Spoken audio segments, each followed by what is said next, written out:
Bienvenue sur Nuance et Sciences, le podcast qui explore les médecines complémentaires avec une approche nuancée, expérimentale et scientifique. J'accueille aujourd'hui Gabriel Giuffrida, coach formé en différentes techniques comme la respiration, l'exposition au froid ou encore le yoga. Il partagera pendant cet épisode son expérience, l'impact qu'ont eu ces techniques sur sa productivité et sa santé mentale, et les risques associés à une mauvaise respiration sur la santé globale. Gabriel, est-ce que tu peux nous raconter ton histoire? Comment est-ce que tu es arrivé dans ce domaine de respiration, d'exposition au froid, alors que initialement tu venais d'un monde totalement différent? Alors, c'est un peu longue l'histoire parce que ça remonte à peu près au 2014, donc il y a plus de 10 ans déjà. Et je te dis, pour commencer, déjà, je suis sicilien, italien, je vivais en Sicile jusqu'au 2012.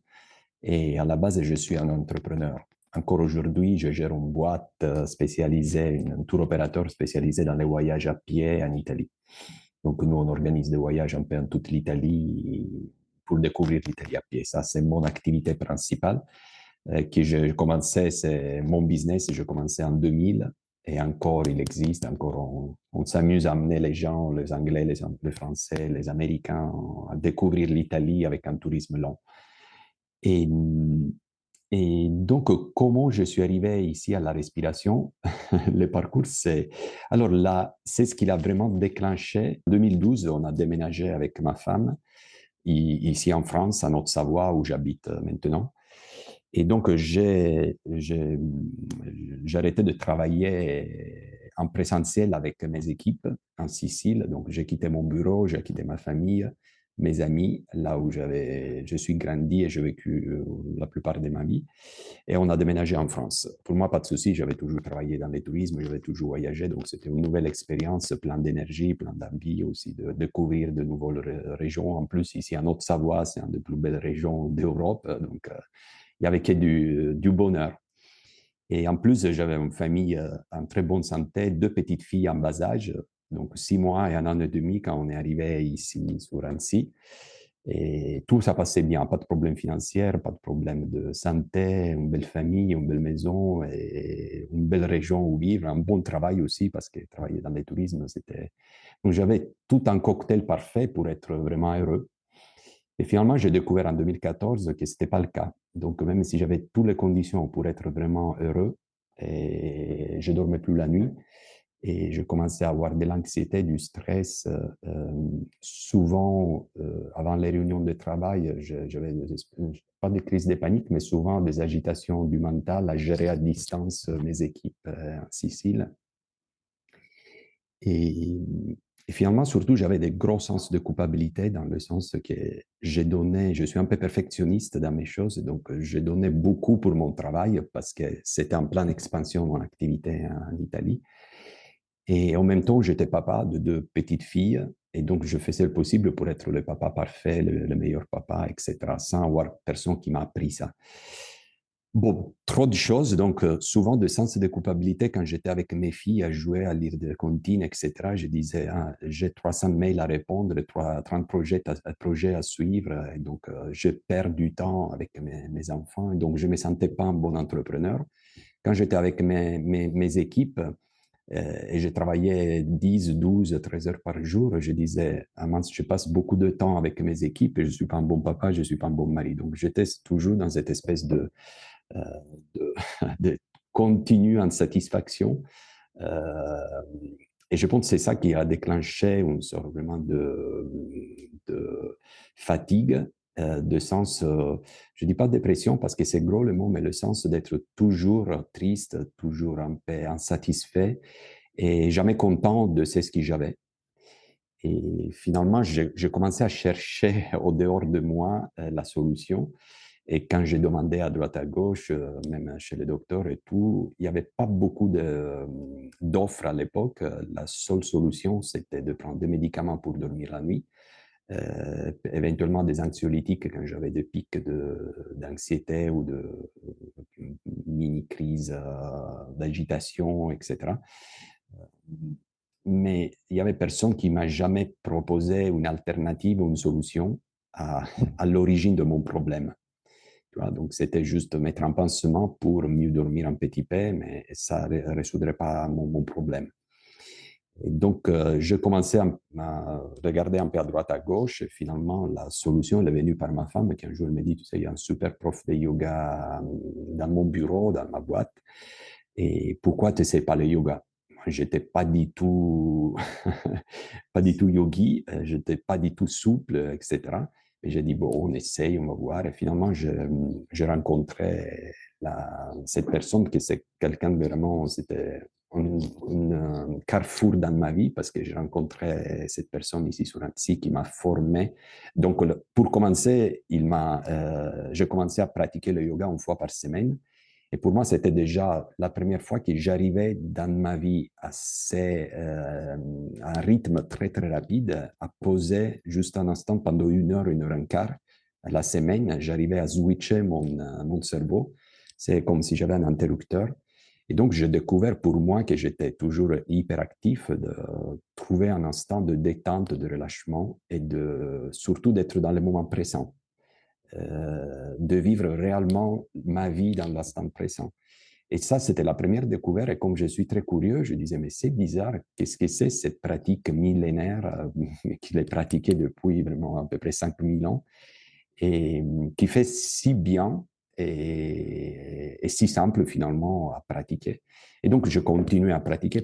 Finalement, ma prof de yoga, un jour, elle me dit, tu sais, tu as la tête pour devenir prof de yoga. Donc, je fais une formation avec elle en 2018, mais pas pour être prof de yoga, j'avais ma boîte à gérer, mes filles aussi, mais c'était pour découvrir, pour aller un peu plus à l'intérieur de tout ce que c'était le monde de yoga, de connaître un peu plus dans les détails, un peu cartésien. Donc, je voulais comprendre un peu plus pourquoi j'arrivais à switcher, comment j'arrivais à avoir ce pouvoir sur cet interrupteur ici au niveau du mental. Donc, je suis devenu prof de yoga et bizarrement, mais par hasard, j'ai commencé à donner des cours et je me suis rendu compte que j'adorais faire ça. Donc, partager un peu, c'est ce que j'avais appris. Et là, après le yoga, donc ça, c'était vraiment le premier pilier que j'ai rencontré et qui a un petit peu transformé ma vie, qui m'a aidé à sortir de cet état un peu de toujours insatisfaction. Et en plus, j'étais toujours sportif, donc à part accompagner en montagne, je faisais aussi de trail. Donc, j'étais souvent avec des sportifs, même de haut niveau, qui venaient à courir en Italie dans des trails que aussi j'organisais à l'époque. Et, et donc, le monde de la respiration, il commençait à m'intéresser, à m'intriguer. Et en 2019, j'ai rencontré Leonardo Pelagotti, qui est le fondateur de cette académie Inspire, de cette association Inspire Potential, dont je suis devenu coach, qui m'a commencé à dire, ah, regarde, c'est très intéressant, moi je fais une formation en respiration pour une méthode anglaise qui s'appelle Oxygen Advantage.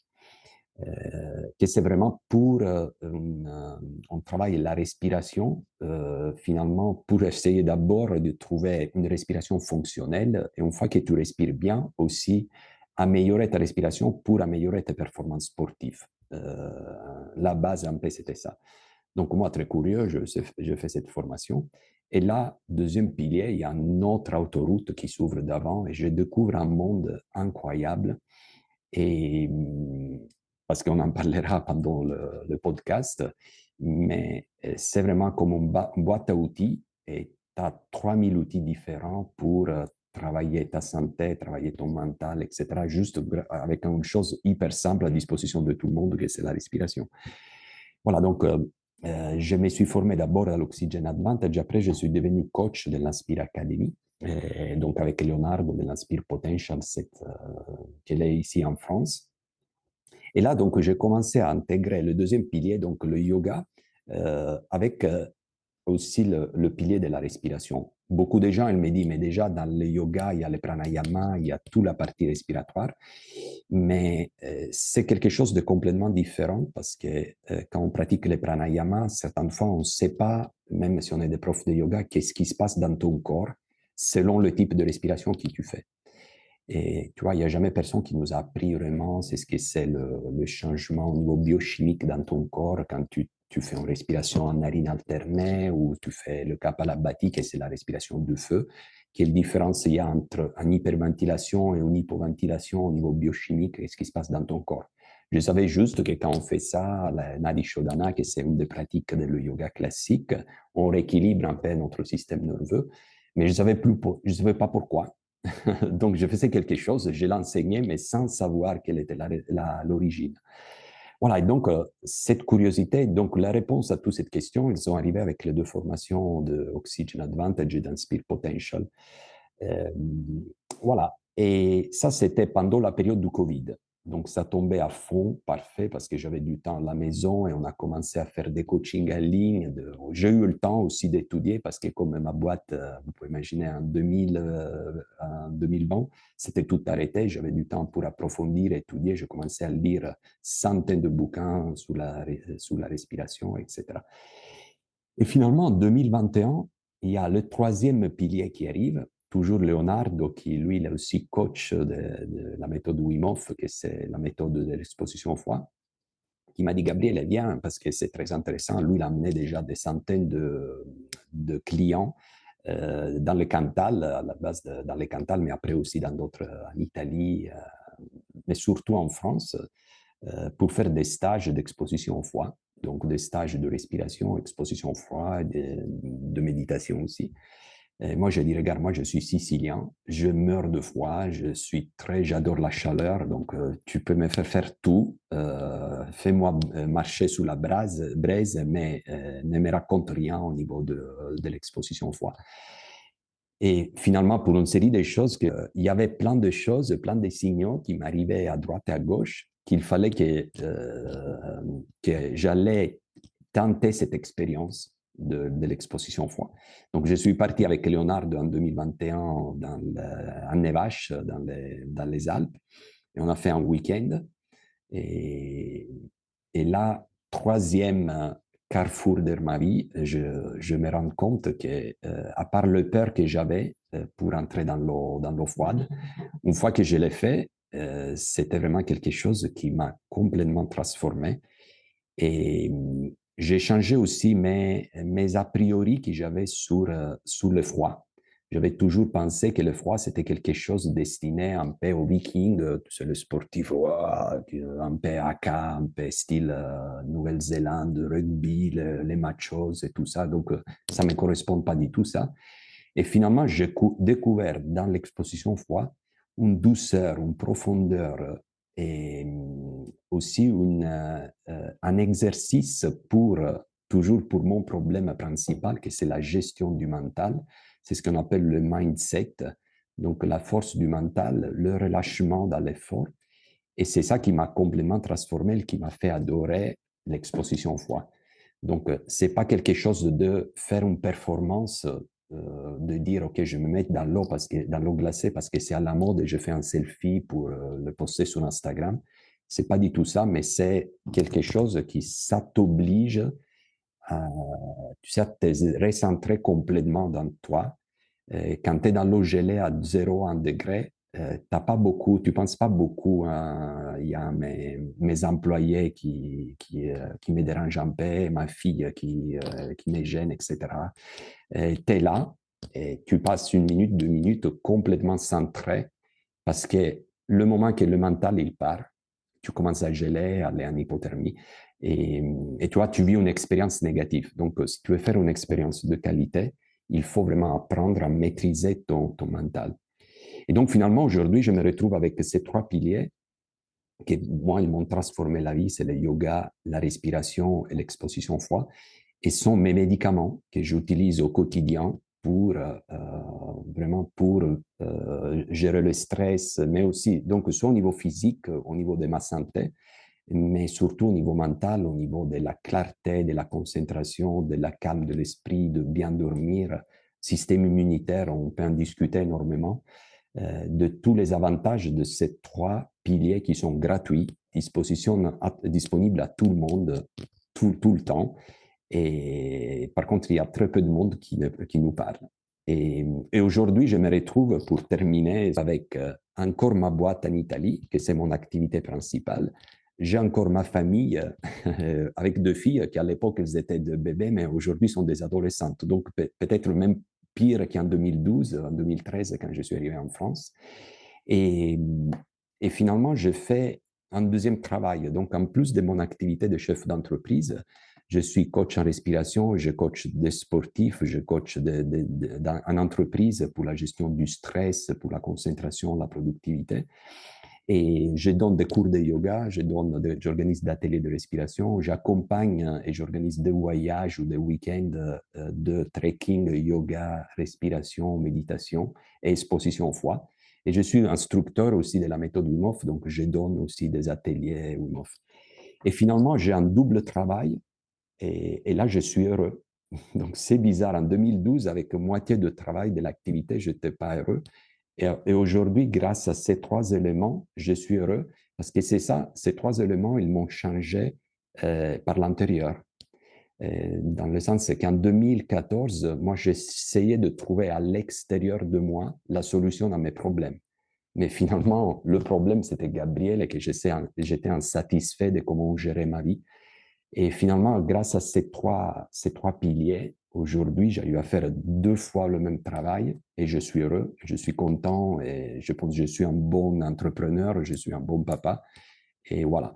Et, et donc, pour finir, je me suis rendu compte dans 10 ans, parce que je me suis formé pendant 10 ans, qu'avec ces trois éléments, on a cette possibilité de transformer la vie des gens, soit la vie au niveau physique, mais aussi au niveau du mental.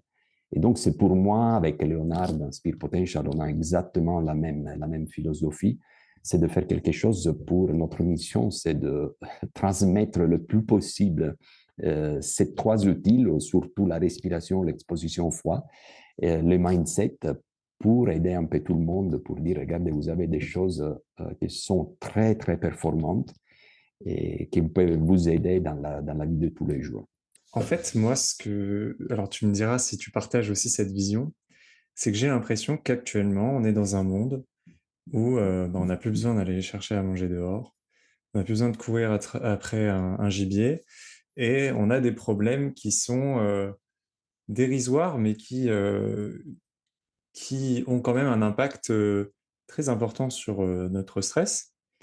Et tout ce qu'on peut faire à côté, comme le sport, l'exposition au froid, qui nous remettent un petit peu dans un état naturel, où on est un petit peu à la recherche de la survie. Par exemple, quand on s'expose au froid, c'est un danger pour le corps. Eh bien, ça vient décharger et faire relativiser tout ce stress qu'on ressent de notre travail.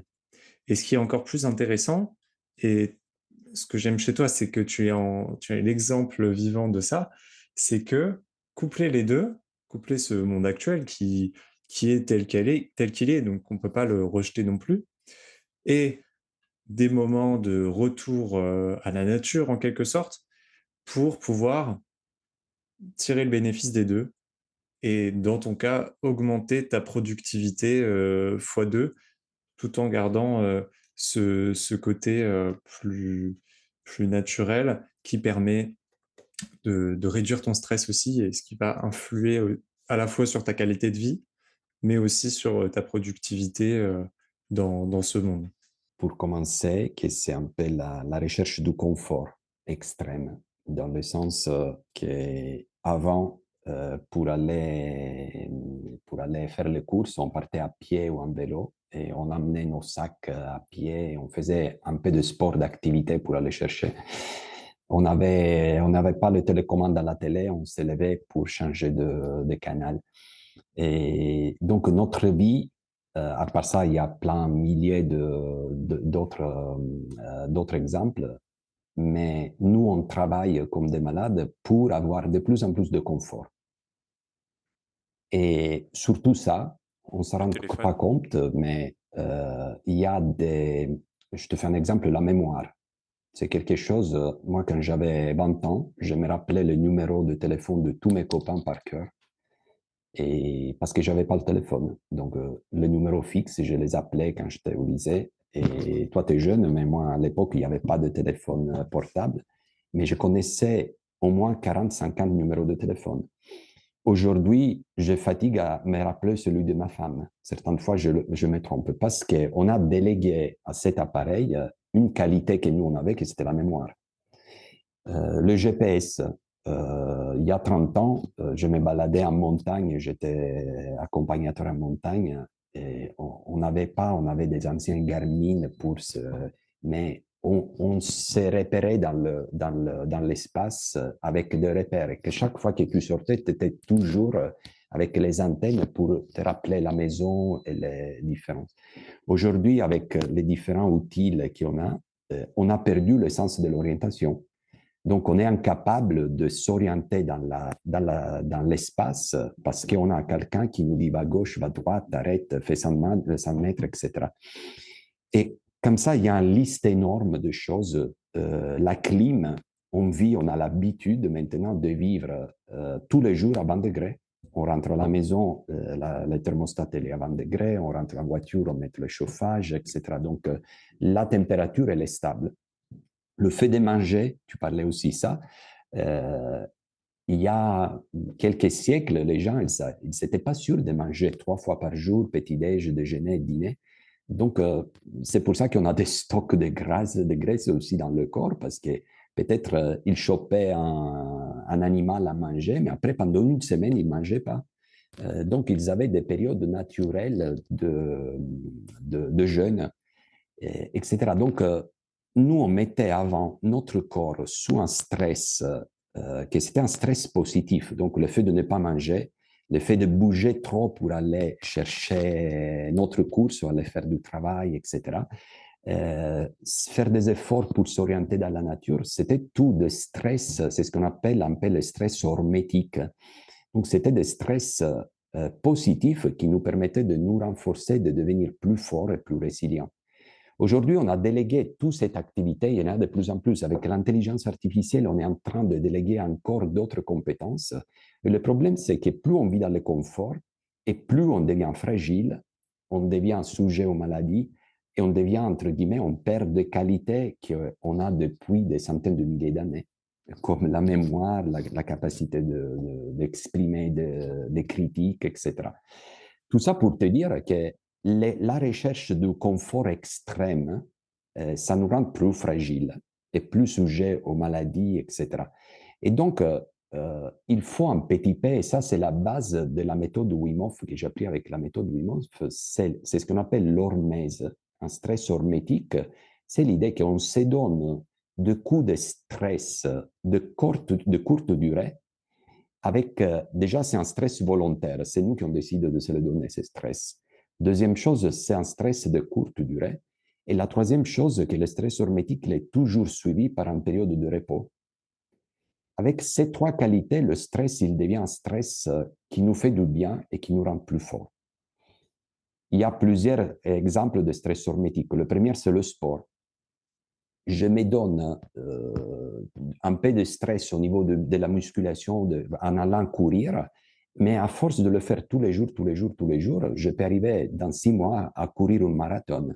Parce que mon corps, le fait de le travailler après me reposer, récupérer tous les jours, c'est dur, je me mets du stress parce que c'est plus confortable de regarder Netflix devant la télé. Mais le fait de sortir, se mettre les baskets, aller courir, par exemple, dans le cas de la course à pied, on se donne un stress volontaire de courte durée avec une récupération et notre corps, il est meilleur, devient plus fort, on peut participer au marathon. Il y a d'autres stress hormétiques. L'autre, c'est le jeûne. Le fait d'arrêter volontairement de manger pendant une certaine période, désormais, il y a des énormes études qui disent que ça fait du bien.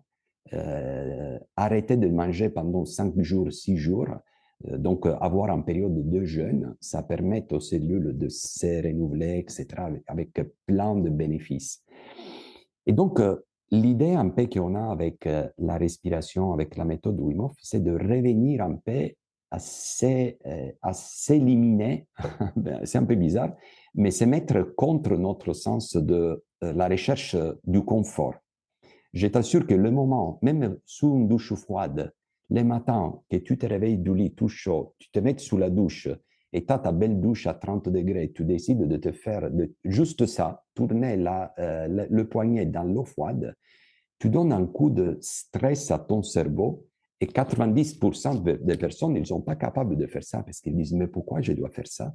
je reste dans mon confort avec l'eau à 30-35 degrés dans le chaud que je m'éclate. Et finalement, le fait de faire ça, il a un impact. Après, on pourrait faire un autre podcast sur les bienfaits de l'exposition au froid. Mais il a un impact sur ton système immunitaire, ton système cardiovasculaire, le système respiratoire, le système endocrinien, juste en 30 secondes, 40 secondes, qu'il est immense, sans besoin de prendre des médicaments, des intégrateurs, etc. Et donc, l'idée, OK, je me crée un stress volontaire, je prends le froid, plutôt que de me protéger, je laisse aller, j'accepte le froid.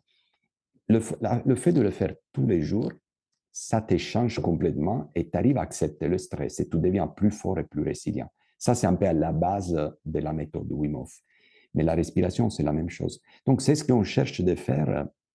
L'idée, c'est vraiment ça, de se mettre en paix de stress positif, de sortir de notre zone de confort et grâce à ça, de devenir plus fort et plus résilient, soit au niveau physique, mais surtout, et c'est le grand problème parce qu'il y a une épidémie de problèmes mentaux aujourd'hui, c'est grâce à ces systèmes qui sont cette méthode qui sont très, très simples, de faire face et de trouver des solutions à ça. Pour moi, d'abord, il y a le problème, comme tu as souligné, que d'une part, on est plus fragile en s'exposant moins au stress, mais d'autre part, je pense que c'est une source d'épanouissement de, de faire les choses par soi-même sans avoir besoin du GPS, de de devoir survivre dans une eau froide, de bien s'orienter dans son environnement, etc. Tout ça, ben, c'est des choses qu'on délègue, mais qui pourtant nous font du bien parce que bah, on est des animaux finalement. Et ce genre de tâches, bah, ça nous fait ne pas penser à d'autres choses négatives.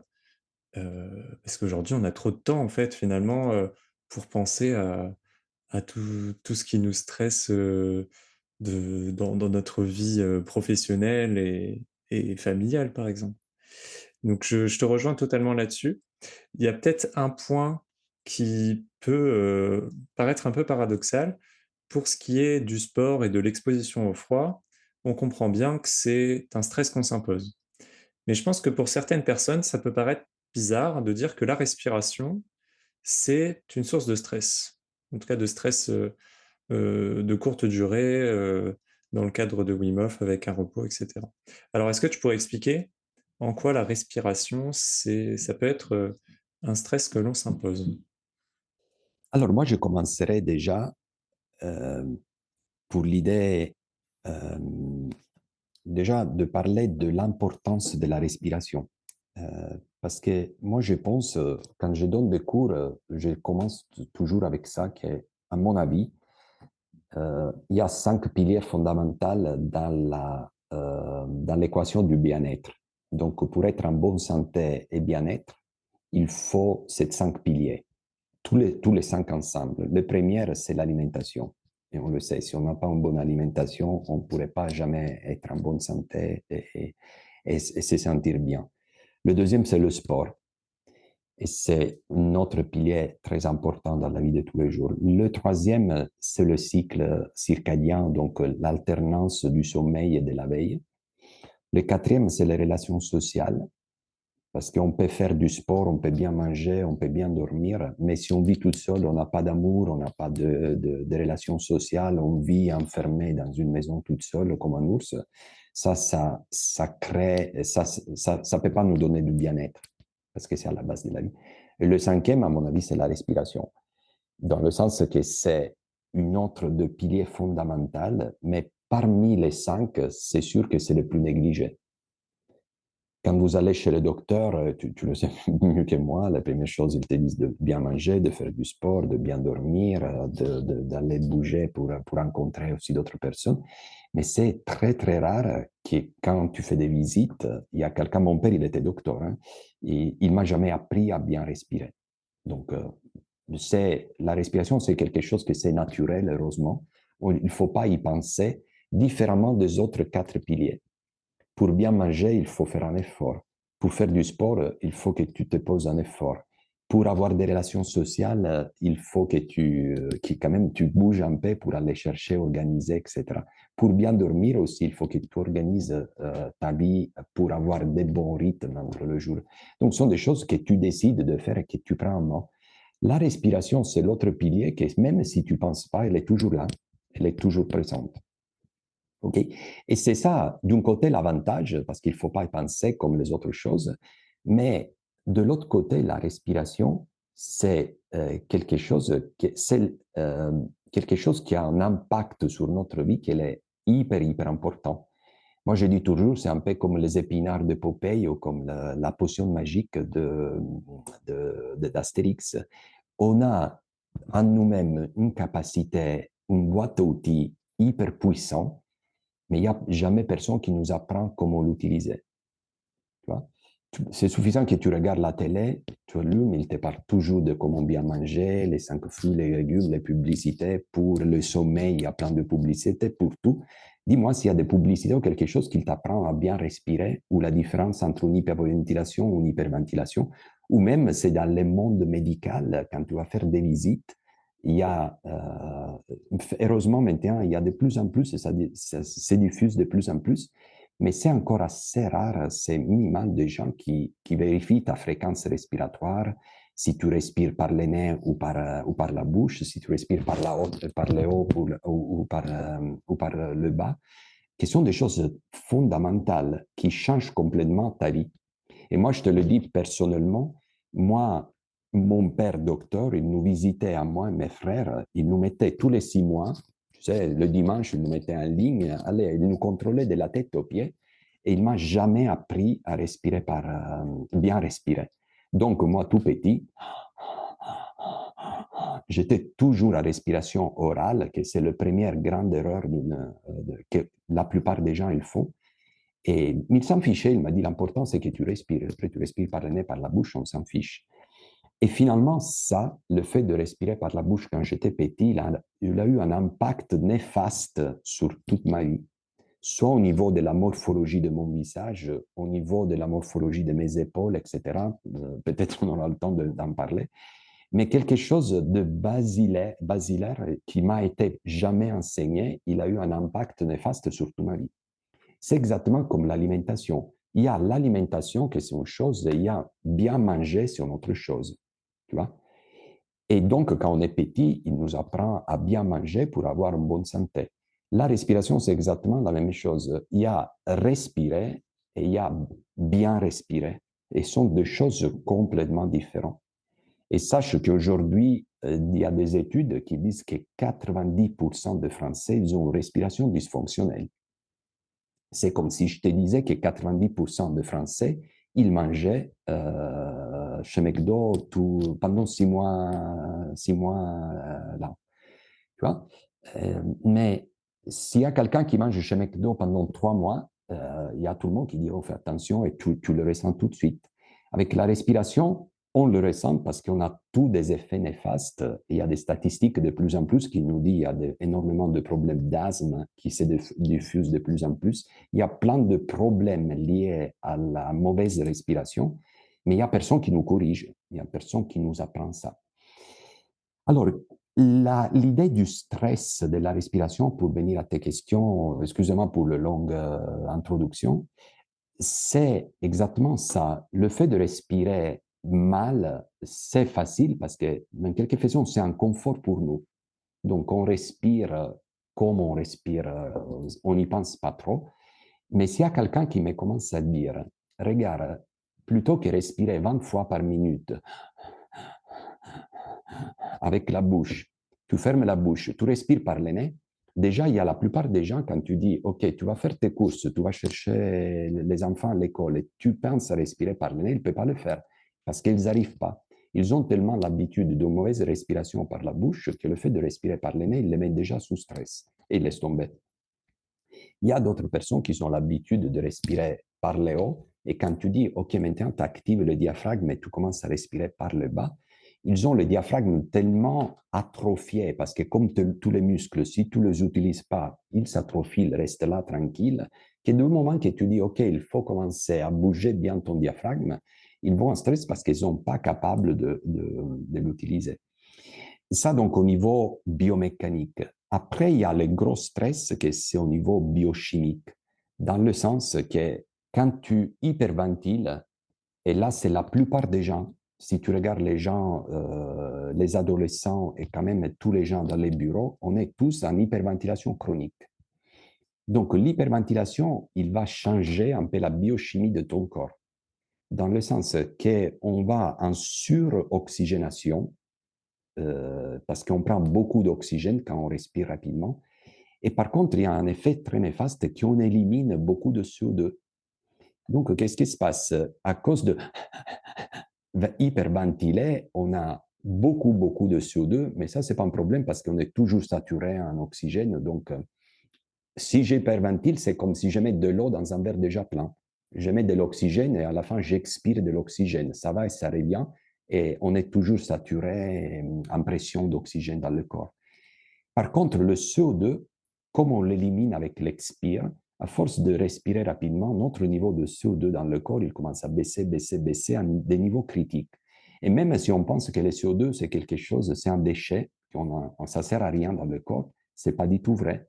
Moi, je dirais sincèrement, je suis une des personnes qui disent peut-être le CO2 il est plus important que l'oxygène, ou au moins il a la même importance dans le corps que l'oxygène. Donc, nous, on a cette habitude à vivre toujours dans un état qu'on appelle d'alcalose. Comme on est hyperoxygéné, notre sang, il est très alcalin. Que les gens peuvent dire, oh, c'est bien avoir un corps encore alcalinisé. Ça peut être bien quand tu fais un exercice de 5 minutes, de 3 minutes, parce que tu fais changer un peu le pH de ton corps et tu l'amènes vers l'alcalinité. Mais tu sais mieux que moi, le corps, il est toujours à la recherche d'un équilibre. Donc, un état d'alcalose ou un état d'acidose, c'est un état qu'on peut garder pendant quelques minutes, mais ce n'est pas un état naturel d'équilibre. Et ça, les deux états, ils vont créer des dysfonctionnements, qui vont créer des maladies, ils vont créer des problèmes dans notre corps. Donc, nous, le fait qu'on passe 24 heures sur 24 en hyperventilation, on est toujours déplacé vers l'alcalose. Et ça, force d'être en alcalose, ça, il a un impact néfaste sur notre corps. Et donc, on cherche de revenir à l'équilibre. Pour revenir à l'équilibre, quand nous on fait des coachings, c'est apprendre aux gens à moins respirer. Parce que moins tu respires, ou quand tu fais des apnées, tu penses tourner, qu'est-ce qui se passe? Ton corps, il est toujours actif, c'est comme une voiture, il continue à tourner le moteur, et ça crée du CO2 dans ton corps. Et donc, tu pars avec un CO2 très bas, tu restes en apnée, tu ne prends pas d'oxygène, donc tu as une petite baisse, tu vas en hypoxie, donc un petit, pas en hypoxie, mais tu baisses ta quantité d'oxygène. Et de l'autre côté, en apnée, tu fais remonter ton niveau de CO2. Et finalement, tu arrives un peu à rééquilibrer ce déséquilibre qu'on a créé dans notre corps. Revenir à cet équilibre, c'est stressant, parce que quand je dis aux gens de faire des apnées pendant un certain moment, ou même de marcher en hypoventilation, donc des personnes qui sont habituées à respirer juste en regardant la télé 20 fois par minute, et après je les amène dans les bois à marcher, et je dis maintenant vous respirez 6 fois par minute, donc un tiers de votre respiration quand vous êtes assis, ça crée du stress, parce qu'ils n'ont pas l'habitude. Et donc, le corps, il commence à réagir avec des réactions au niveau du diaphragme, de la fatigue, c'est la tête qui tourne, etc. Et c'est une réaction de stress parce que, comme je disais avant, les personnes sont habituées au confort. C'est exactement la même chose que moi, je passe 6 mois devant la télé à regarder Netflix. J'ai un copain qui arrive, il me dit, viens, on va faire une marathon. Et je sors et je vais courir 2 heures. C'est un stress énorme pour mon corps. Et c'est pas bien de faire comme ça, donc c'est sûr que je ne vais pas faire des apnées, mais les éduquer. Si j'ai quelqu'un qui me dit, viens, on commence à sortir. Les premières sorties, on fait 10 minutes et je t'explique comment bien courir, bien garder la posture. Après, on passe à 15, après à 30, après à 1 heure. Moi, c'est quelque chose de progressif et ça me permet de sortir de mon état de confort où je suis comme ça, tout tordu dans mon canapé. Et je recommence à réhabiliter mon corps à la course à pied et pareil à la respiration. tu vois. Et donc, quand on parle du stress, si on peut dire ça, c'est ça, c'est surtout stress au niveau biomécanique, parce qu'on commence à utiliser bien les outils qu'on a pour la respiration fonctionnelle, et au niveau biochimique aussi, parce qu'on essaie de ramener vers l'équilibre ce dysfonctionnement qu'on a à cause d'une respiration mauvaise pendant toute la journée. Bien sûr. Bah, pour compléter ta vision, nous, ce qu'on nous enseigne, bon, vraiment un tout petit peu, parce que comme tu l'as souligné en médecine, bah, on nous parle très peu de tous ces piliers, alimentation, sommeil, respiration, tout ça, c'est très peu abordé, d'où l'existence de ce podcast. Euh, Ce qu'on nous enseigne tout de même, c'est effectivement que le CO2 et l'oxygène sont complémentaires. Sans CO2, l'oxygène n'est pas distribué aux cellules. Reste accroché à l'hémoglobine et c'est le dioxyde de carbone qui permet, par des modifications de la molécule d'hémoglobine, de pouvoir libérer l'oxygène et que celui-ci puisse être disponible à la cellule pour qu'elle fonctionne. Donc effectivement, être en hypocapnie, donc ne pas avoir suffisamment de CO2 dans son sang, va entraîner finalement une hypoxie, puisque l'oxygène n'est pas accessible pour les cellules. Est-ce que tu pourrais préciser les effets néfastes de manière plus générale de, de la mauvaise respiration, comme tu as dit, notamment sur le plan morphologique? Alors là, je suis désolé, mais ce serait super intéressant de montrer des images. Pendant que tu expliqueras ce point, j'afficherai une image de l'impact sur le visage d'une mauvaise respiration à la place de mon propre visage. Je propose toujours dans mes cours de faire un test très très rapide, donc de respirer avec la bouche ouverte, avec des hyperventilations rapides comme ça, et à la fin de ça, d'observer où elle est placée la langue. Ok, tu peux le faire, les auditeurs qui sont en train de nous écouter, ils peuvent l'essayer. Normalement, la langue, elle se place en bas. Donc, elle se décolle du palais, elle est en bas. Si tu fais la même chose avec la bouche fermée et tu respires par les nez rapidement, tu vois que naturellement, la langue, elle se place sous le palais et elle reste collée, la pointe de la langue, à peu près, c'est derrière les incisives. Et ça, c'est quelque chose qu'on pense peut-être, il n'a rien à voir, mais je vous assure que quand vous passez 24 heures sur 24 à l'âge de 3, 4, 5, 6 ans, quand on a notre crâne qui est en train de se former, le fait d'avoir la langue en bas, comme ça, et le fait d'avoir la langue en haut, ça change toute la morphologie de ton visage. Parce que tu as un piston qui pousse sous le palais, qui permet au palais de s'ouvrir. Tu vas renforcer la mandibule, tu renforces tous les muscles du larynx, tous les muscles de la respiration, de la partie haute de la respiration. Et après, pour le moment, je ne parle pas de la respiration nasale, mais déjà, le fait de mal respirer par la bouche, euh, ça affecte complètement, ça impacte la morphologie de ton visage. Moi, j'ai la morphologie parfaite de quelqu'un qui a eu une respiration très dysfonctionnelle quand j'étais petit. Et donc, les effets, normalement, c'est un visage très serré et long, le palais très profond, les dents qui sont, moi j'ai eu des dents, j'ai toujours souffert de dents, j'ai mis un appareil à la fin de 30 ans parce que c'était n'importe quoi. Le nez qui devient très courbé. Normalement, j'ai toujours des cernes, les pommettes qui ne sont pas bien formées. Donc, il est tout comme il s'était un peu tout coulé. Le menton qui rentre en petit peu. Donc, je n'ai pas un joli mâchoire carré, un peu style acteur américain Brad Pitt, mais c'est plutôt cette sensation de visage toujours fatigué. Et ça, il impacte toute ta vie. Et pour continuer, ça ne termine pas seulement dans le visage, mais la respiration orale, ils ont montré que aussi pour la syphose, donc on a cette tendance à se courber de plus en plus. Tu le sais mieux que moi, le fait d'être courbé quand tu as 5, 6, 7 ou 8 ans pendant l'adolescence, après j'ai souffert pendant toute ma jeunesse jusqu'à 40 ans de douleurs au niveau lombaire. Donc, le fait d'avoir un syphose, après j'ai eu aussi un scoliose, ça, il a impacté après la qualité de ma vie. Et tout ça parce qu'il n'y a jamais personne. Moi, je dirais, mon père, il aurait dû me mettre un scotch dans la bouche et me dire maintenant, tu respires par le nez. Et c'est quelque chose qui, dans les populations africaines, en Asie aussi, les bébés, quand ils commencent à respirer par la bouche, ils mettent le doigt dans la bouche pour dire respire par le nez. C'est naturel.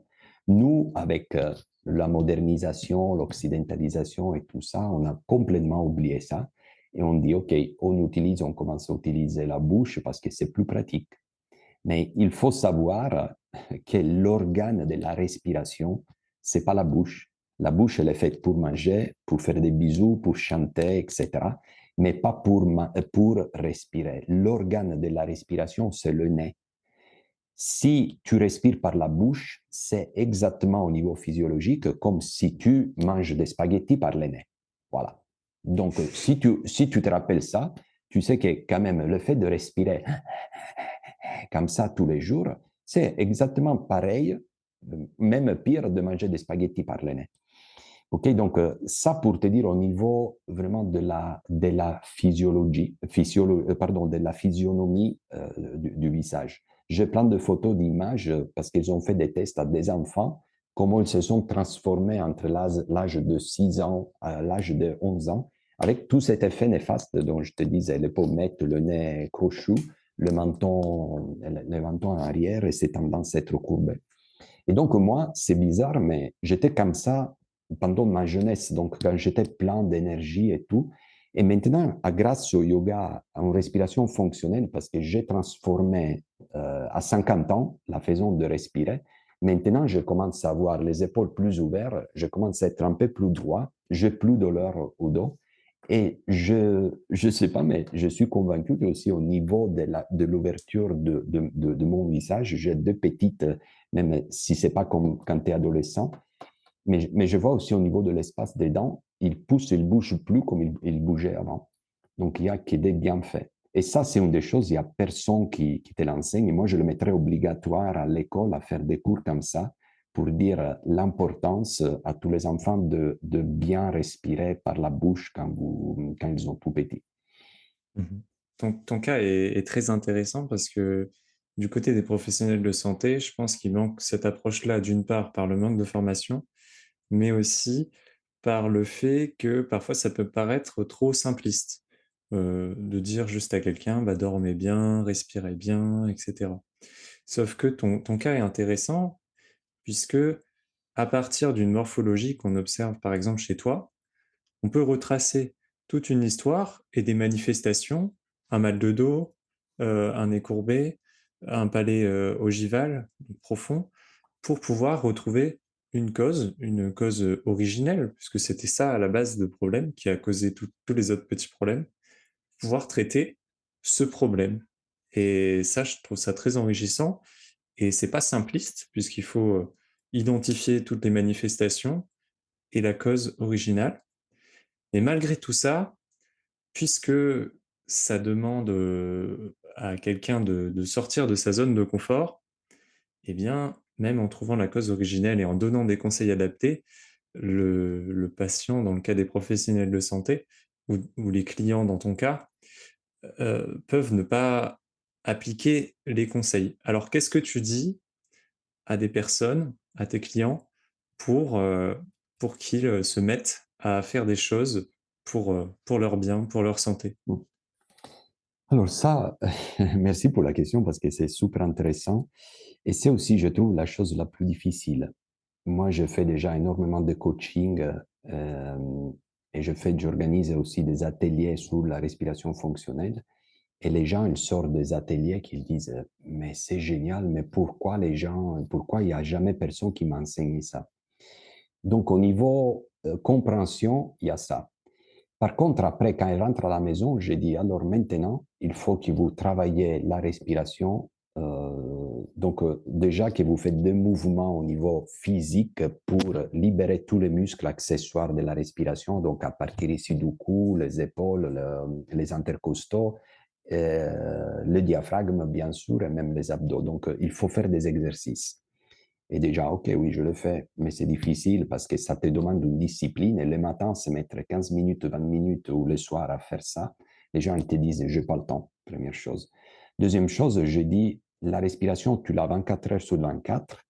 Commence à observer, tu te mets un timer 3 fois, 4 fois par jour, où tu t'entends le timer et tu dis, OK, là, je stoppe de faire mon travail, je m'arrête un instant, je rentre dans ma respiration, je prends conscience de ma respiration, j'observe si je respire mal, donc si je respire par la bouche, si j'ai une respiration thoracique, etc. Je corrige comme il m'a appris Gabriel et je fais 5 minutes de respiration. Moi, j'enseigne plusieurs types de respiration très, très simples à faire. Qu'est-ce qui se passe? Les gens, comme toutes les choses, c'est comme la bonne résolution du 31 décembre. Hein, à partir de l'année prochaine, je me mets à régime, je fais de la gym, etc. Normalement, ça dure 15 jours. Après les 15 jours, on rentre dans notre espace de confort. Le soir, j'arrive, je me mets devant mon canapé. Ah, je suis crevé. L'idée d'aller monter, mettre un tapis et faire un quart d'heure d'exercice, mais non, plutôt, je me regarde la télé. Et voilà, et donc au fur et à mesure, cette espèce de recherche du confort extrême, le fait de faire de la respiration consciente, le fait de faire 15 minutes ou 20 minutes par jour d'exercice, d'étirement pour assouplir le dos, ça devient un énorme effort et les gens, ils abandonnent.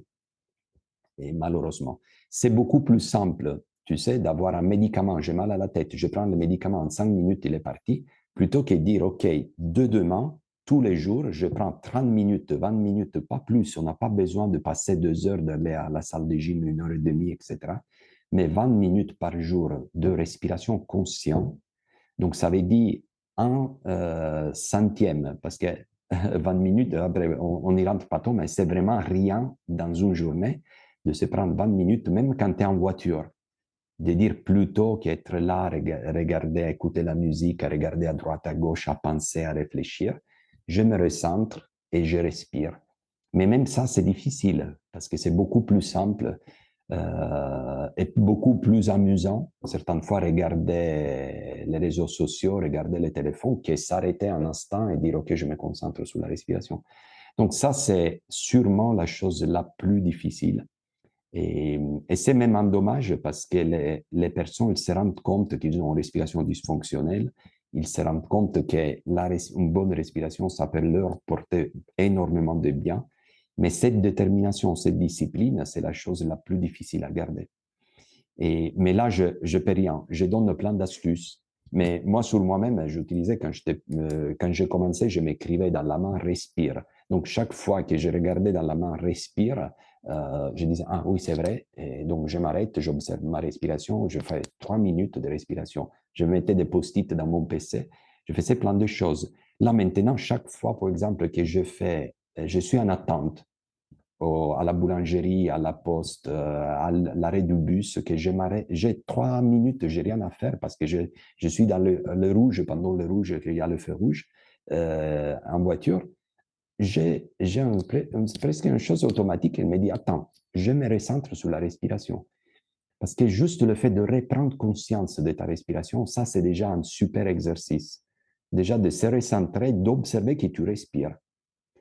Parce que si je te demande combien de fois depuis ce matin, toi, Gauthier, tu as observé ta respiration, certaines fois, le résultat, c'est ça, c'est zéro. Peut-être que les gens qui font du yoga, ils disent, ah, je fais un pranayama pendant 5 minutes. Mais nous, on passe 24 heures sur 24 sans se rendre compte qu'on respire. On continue un petit peu à dérouler le parcours de quelqu'un qui veut prendre mieux soin de sa santé. Donc effectivement, il faut d'abord avoir la détermination, mais avant même la détermination, il faut se rendre compte qu'il y a un souci. Alors, est-ce que tu as des outils, des tests que chacun peut faire chez soi pour observer sa respiration et savoir si elle est fonctionnelle ou s'il y a un problème? Il y a des tests très, très simples à faire. Il ne faut pas les faire des spirométries ou payer plein d'examens pour faire des trucs hyper complexes. Moi, normalement, je fais 3 tests hyper simples et, et chaque test, il est lié aux 3 piliers fondamentaux de la respiration. Dans le sens que la respiration, il a un impact sur trois zones, sur trois piliers, on peut dire comme ça. Alors, le premier pilier, c'est ce qu'on appelle la biomécanique. Donc, je fais faire un test pour voir si ton diaphragme il est atrophié, si tu respires par le haut, si tu respires par le nez, etc. Donc, je me rends compte avec un test déjà de la qualité au niveau mécanique de ta respiration. Deuxième chose, c'est un test pour voir au niveau biochimique comment tu gères ta respiration. Donc, là, quand on parle de biochimie, c'est la relation entre l'oxygène et le CO2. Donc, si tu es en hyperventilation, comment c'est la tolérance au CO2 de ton corps, si tu es en forte tolérance ou en basse tolérance, etc. Et le troisième, c'est un test c'est ce qu'on appelle la psychophysiologie, et c'est le troisième pilier. Donc, tu sais mieux que moi que la respiration, elle est très strictement liée à notre état mental. Si tu es stressé, ta respiration, elle suit. Et donc, c'est une respiration agitée, une respiration rapide, une hyperventilation, normalement par la partie haute de ton corps. Si tu es cool, tu es dans un état de bien-être, détente, etc., ta respiration elle est beaucoup plus calme et beaucoup par la partie basse, par la partie diaphragmatique. Donc, avec trois tests qui sont normalement très simples, je me rends compte sur les trois piliers où c'est ton point faible. Parce qu'il y a des gens qui sont hyper stressés, qui peut-être ils respirent bien au niveau mécanique, mais qu'ils sont hyper stressés. Et donc, à cause du stress, ils ont des hyperventilations. Et donc, j'ai des résultats dans ces tests qui me disent si ce type comment je dois intervenir sur cette personne selon ses difficultés, selon ce dont elle a besoin. Donc, normalement, 90% des personnes ils ont des problèmes au niveau mécanique. Donc, je me rends compte tout de suite, je fais un test. Et l'idée de faire des tests, c'est aussi d'avoir un point de départ, dans le sens qui est un résultat. Et après, si tu pratiques pendant 2 mois, 3 mois, tu refais de nouveau le test et tu vois que c'est complètement changé. Et ça, c'est quelque chose où les gens, je te dis surtout les sportifs, moi je coach pas mal de sportifs aussi de haut niveau, c'est ça qu'ils vont voir très rapidement, de se rendre compte qu'en ayant changé quelque chose, ils ont un bienfait tout de suite et les tests, ils le montrent. Donc, ce n'est pas quelque chose d'empirique, mais c'est vraiment quelque chose d'objectif. Et après, même chose, après, il y a d'autres personnes qu'il faut plutôt intervenir sur la partie biochimique. Donc, peut-être ils ont vraiment des problèmes d'hyperventilation, ils ont trop d'oxygénation et trop peu de CO2, ce dont on parlait avant. Et donc, j'essaie de faire des exercices pour le recalibrer vers l'équilibre. Et d'autres personnes, plutôt qu'ils ont besoin d'intervenir sur la partie psychologique. Donc, des gens, ça c'est souvent en entreprise, des gens qui sont presque en burn-out. La même chose que j'ai vécu en 2014. Donc, cette agitation tout le temps qui t'arrive pas à freiner. Il y a cette petite souris dans ton cerveau qui continue à rouler dans sa roue et que tu sais pas comment la gérer et comment la bloquer. Et donc, dans ces cas-là, faire des exercices qui permettent ça. Souvent, je te dis, 80% des gens que j'accompagne, ils ont les trois problèmes. Et ça, c'est le problème de la plupart des gens. Donc, une mauvaise, au niveau mécanique, une mauvaise respiration. Donc, il faut réhabiliter la respiration fonctionnelle. Une respiration équilibrée au niveau de l'hyperventilation. Donc, normalement, c'est ce qu'on parle de respiration réduite. Donc, de revenir à des respirations lentes, profondes et légères. Et c'est un peu la base de la respiration fonctionnelle. Et après, le troisième, faire des exercices pour la gestion du stress, la gestion du sommeil, etc., qui sont plus dans l'environnement psychophysiologique. Voilà, et donc il y a trois tests, mais très simples. Par exemple, il y a le test de la fréquence respiratoire. C'est très simple, tu prends 1 minute, tu vérifies combien de fois tu respires dans 1 minute, et selon le résultat, tu sais si c'était dans un état d'agitation, de stress. On a des paramètres de moyenne où il y a une respiration fonctionnelle et tu te poses des objectifs pour essayer d'accompagner les gens pour aller au-delà des objectifs pour atteindre une respiration parfaitement fonctionnelle. Et ça, c'est génial. Je termine là très rapidement. Euh, je te dis, la semaine dernière, j'ai commencé à coacher un sportif de très, très haut niveau, 19 ans, médaillé aux Jeux olympiques juniors avec l'équipe de France. Je l'ai allongé pour voir comment il respirait. Sa respiration, je te jure, je le faisais comme ça. C'est quelqu'un qui a un coach sportif, un coach mental, un coach d'alimentation. J'ai demandé, mais il n'y a jamais quelqu'un qui t'a expliqué comment respirer quand tu fais du sport? Et il m'a dit non. Ce gars-là, à 19 ans, il commence à avoir de l'asthme de fort. Il commence à avoir deux problèmes. Il me dit toujours le nez bouché, de problèmes de respiration. Il est resté bloqué pendant, à 19 ans, je ne te parle pas quelqu'un de 50 ans, 3 mois parce qu'il a eu les alvéoles, un gros problème au niveau pulmonaire. Il était obligé de s'arrêter pendant 3 mois à ce niveau-là, à 19 ans.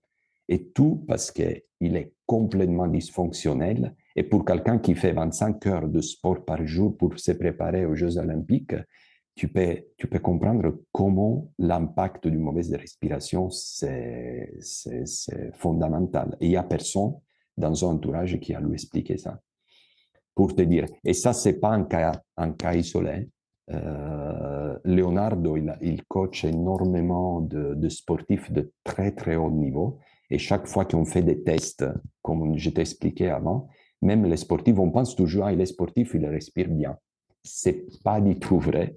Et, et c'est bluffant de se rendre compte comment deux athlètes de très très haut niveau, on ne parle pas de moi, de toi, qui on va courir le samedi, le dimanche au parc, mais on parle des gens qui s'entraînent avec l'équipe de France de ski de fond, de trail, de course à pied, de vélo, il n'y a jamais personne qui a expliqué que la respiration, c'est quelque chose de fondamental pour leur performance et leur bien-être. Heureusement, c'est quelque chose qui, grâce à des podcasts comme le tien, de plus en plus, il y a, tu sais, dans le monde sportif, par exemple, Djokovic, c'est un des premiers, il a commencé, tu sais, il a un coach en respiration. La Swiatek, c'est la numéro 1 ou numéro 2 au monde aussi, elle s'entraîne avec un scotch dans la bouche pour activer la respiration nasale. Dans le monde du trail, il y a de noms de très, très, très haut niveau qui commencent à parler de l'importance de la respiration. Donc, heureusement, c'est quelque chose qui commence à se développer très rapidement, mais qu'elle est encore à l'année zéro. Donc, il faut faire énormément, énormément d'efforts pour garantir une meilleure qualité de vie aux gens. Donc, pour le monde médical, c'est vraiment penser, grâce à ça, à prévenir plutôt que soigner. Et donc, Bien avec des sûr. choses très, très simples, on peut éviter d'avoir de gros soucis après. Et c'est suffisant, toi tu auras accès, Gauthier, mais si tu regardes les données de l'OMS sur le nombre d'asthme dans les enfants ou dans les jeunes, la BPCO, c'est notre maladie qui est en train d'exploser. Les apnées du sommeil. Moi, il y a 10 ans, je ne savais même pas qu'il existait les apnées du sommeil. Là, dans mes cours, il y a toujours au moins 1 ou 2 personnes qui me commencent à dire qu'ils ont la masque. C'est une épidémie des gens qui ont des problèmes des apnées du sommeil. Et ça, il y a 30 ans, ce n'était pas comme ça. Donc, le problème, c'est qu'il y a des choses qui sont en train de s'empirer, mais au niveau exponentiel. Et il n'y a rien qui dit on prévient d'arriver aux apnées de sommeil, arriver à dormir avec une masque dans le visage. Moi, je vois des gens de 25-30 ans qui ont déjà le masque pour l'apnée du sommeil. C'est absolument fou.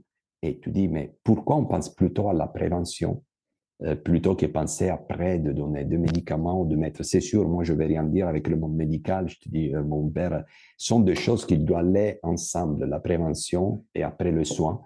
Mais la prévention, à mon avis, c'est très, très au niveau respiratoire. Je ne parle pas des autres 4, 5 piliers dont je t'avais parlé, mais au niveau respiratoire, c'est complètement négligé. Bien sûr, mais même sur tous les piliers. Mais ce qui est intéressant avec le pilier de la respiration, je trouve, c'est que comme tu as dit, c'est automatique. Et enfin, la respiration est automatique. Et je pense que c'est un premier pas vers cette démarche de prendre conscience de sa santé et de ce qu'on peut faire à titre individuel pour elle, avant même la respiration, avant même l'alimentation, le sommeil, tout ça, c'est quelque chose qui est le plus simple, je pense, c'est le premier pas. Et à ce titre-là, qu'est-ce que chacun peut faire de chez soi pour travailler sa respiration si on devait faire juste un truc qui est pas très long. Alors, sache une chose, que la respiration, moi je fais toujours cet exemple, la respiration c'est un peu comme la musique. On a 7 notes et on peut faire 2 milliards de types de musique différents, selon comme tu mélanges les notes, etc. La respiration, c'est la même chose. On a 4 moments dans la respiration. On a l'inspire, l'expire, l'apnée poumon plein, l'apnée poumon vide. Après, on a d'autres techniques, on a d'autres variables, mais finalement, il y a 7 variables fondamentales dans la respiration. La respiration nasale par la bouche. Donc, on peut faire avec la respiration milliers et milliers de choses différentes et d'exercices différents, selon comment tu combines cette variable fondamentale de la respiration. Moi, c'est ce que je préconise et c'est toujours le point de départ, c'est le fait d'avoir une respiration fonctionnelle. Et qu'est-ce que ça veut dire, la respiration fonctionnelle? C'est déjà de bien respirer au niveau mécanique. Donc, comme on a dit, c'est pas la bouche, mais la respiration par le nez, 24 heures sur 24. Même la nuit, quand on dort, on le voit dans les avions. Si tu regardes les gens qui dorment dans les avions, on est tout comme ça avec la bouche ouverte. Et ça, quand on dort, la plupart de nous, on est tous comme ça avec la bouche ouverte. Donc, la nuit, on se met un petit scotch dans la bouche. Il existe des scotch faits exprès pour éviter d'avoir une respiration orale même pendant la nuit. Donc, première chose, c'est passer en respiration nasale 24 heures sur 24. Deuxième chose, c'est apprendre à connaître la respiration, donc d'utiliser le diaphragme, de savoir 90% des gens, quand tu demandes où il se localise le diaphragme, est-ce que tu peux me montrer un peu où se trouve le diaphragme? Ils ne le savent pas. Il n'y a jamais personne qui t'apprend. Et comment il bouge le diaphragme, le fait que quand tu inspires, il se contracte et quand tu expires, il se relâche, ça c'est très rare. Et les gens, ils ne pensent pas. Donc, bien visualiser, imaginer et connaître, donc travailler et bien ressentir aussi en le touchant le diaphragme. Donc, ça, c'est vraiment au niveau mécanique. Après, au niveau biochimique, pour rééquilibrer, avoir une respiration fonctionnelle, il y a une respiration, c'est ce qu'on appelle la respiration, ça fait rigoler, mais c'est un acronyme LSD, c'est un acronyme anglais qui vient de l'Oxygen Advantage, où L, ça veut dire less ou light, ça veut dire légère, S, ça veut dire slow, lente, et D, ça veut dire deep, profonde. Donc, l'idée d'activer une respiration LSD, ça veut dire de respirer profondément, donc avec toute la capacité respiratoire. Donc, tu commences par les bas. Comme dans le yoga, c'est ce qu'on appelle la respiration yogique à 3 étages. Donc, ventre, intercostal, poitrine à l'inspire et à l'expire, tu lâches prise. Donc, c'est un peu comme un accordéon qui t'ouvre et qui tu refermes, qui part du bas et qui monte jusqu'en haut. Ça, c'est pour la partie toujours mécanique. Pour la partie après biochimique, une fois que tu ressens ça, il y a la partie biochimique. Donc, l'idée d'inverser, normalement, on est tous en hyperventilation chronique. Dans le sens qu'il y a des statistiques qui montrent que tout de suite après la guerre, en moyenne, on avait entre 8 et 10 respirations par minute. Donc, pour l'OMS, c'était normal de respirer en moyenne entre 8 et 10. Aujourd'hui, l'OMS, il te dit que la moyenne, c'est entre 10 et 20. Donc, ça veut dire que la base haute s'est doublée en 40 ans. Donc, on est passé c'est ce qui avant, c'était le maximum préconisé pour être en bonne santé, de max 10 respirations par minute. Aujourd'hui, c'est devenu la seuil inférieure et la seuil supérieure, c'est à 20 respirations par minute. Et donc, l'OMS, il te dit que c'est normal. Mais l'idée, c'est que au niveau physiologique, respirer 20 fois par minute, c'est pas bon pour la santé parce qu'on va dans une hyperventilation. Donc, l'idée, c'est de revenir à cette respiration entre 8, je dirais même quand je fais des coaching, même 6 respirations par minute en moyenne. Donc, ralentir et arriver à faire plus avec moins parce que tu ralentis, donc déjà tu consommes beaucoup moins beaucoup moins d'énergie, parce que plutôt que respirer. Donc la respiration, elle ne vient pas toute seule. Pour respirer, tu actives plein de muscles et tu actives la cage thoracique, donc il y a une utilisation d'énergie. Si tu fais ça 20 fois par minute pendant toute la journée, au niveau énergie, ce n'est pas la même chose de faire ça Donc, de faire ça 6 fois par minute ou le faire 20 fois par minute, au niveau de consommation d'essence dans notre corps, c'est complètement différent. Et à part ça, on va rééquilibrer avec une respiration de, en moyenne, 8 respirations par minute. C'est ce que c'est, ces déséquilibres entre l'oxygène et le CO2, parce qu'on rentre dans une respiration réduite, et réduite par rapport à la normalité d'aujourd'hui, mais que c'était normal il y a quelques années, il y a quelques décennies. Mm. D'ailleurs, Donc, j'ai une théorie peut-être, mais c'est juste une question ouverte. Peut-être que ce serait notre alimentation qui provoquerait cette hyperventilation. Parfois, on entend dire, oui, notre alimentation provoque de l'acidité. Et puisque bah, le sang enfin, le pH du sang est influencé par la respiration, peut-être que ce serait un mécanisme d'alcalinisation pour, euh, pour répondre à cette hyperacidité apportée par l'alimentation. Bon, c'est simplement une question ouverte. Si tu n'as pas de réponse, c'est pas grave. Mais qu'est-ce que tu en penses? alors, j'en réponse, et moi, alors, je suis pas docteur, donc je sais que ça peut être peut-être interprété différemment, mais moi, j'ai une idée. C'est ce que je te disais, c'est que le corps, il cherche toujours l'équilibre. Donc, chaque fois qu'on est comme ça, il active plein de choses pour le ramener en équilibre. Ça, c'est pour tout, pour la température, etc. Pour tout, c'est ce qu'on appelle l'homéostasie. Donc, chaque fois qu'il y a un déséquilibre, le corps, il s'active pour ramener tout ça, le déséquilibre au centre. Alors, quand on est en hyperventilation, euh, on prend beaucoup d'oxygène, le pH, il va vers la droite, on alcalinise le corps, et donc le pH, il n'est pas en équilibre. Donc, qu'est-ce qui se passe quand on est en déséquilibre? Le corps, il cherche quelque chose d'acide pour revenir au centre. Tu vois? Si tu regardes l'alimentation, c'est quoi les trucs acides? Entre guillemets, c'est un peu les cochonneries. C'est l'alcool, c'est les biscuits, c'est les trucs sucrés, etc., etc. Donc, l'alimentation acide, on a souvent cette espèce de sensation de besoin de manger de biscuits, de prendre, entre guillemets, je me permets de dire de cochonneries, parce qu'on cherche de l'acidité. Le corps, automatiquement, il va chercher d'abord à l'intérieur du corps et après à l'extérieur, et on a cette sensation de besoin de manger quelque chose. Et bizarrement, quand on va dans des respirations réduites, on fait augmenter le CO2. Et le CO2, contrairement à l'oxygène qui est alcalin, le CO2 c'est acide. Donc, quand on a plus de CO2 dans notre corps parce qu'on respire plus lentement, le corps il est acide. Peut-être il penche un peu vers la gauche, donc un taux d'acidité un peu plus élevé. Et donc, dans ces cas-là, il y a au niveau cérébral le besoin de manger quelque chose de bonne qualité. Pas de bonne qualité, mais de quelque chose d'alcalin.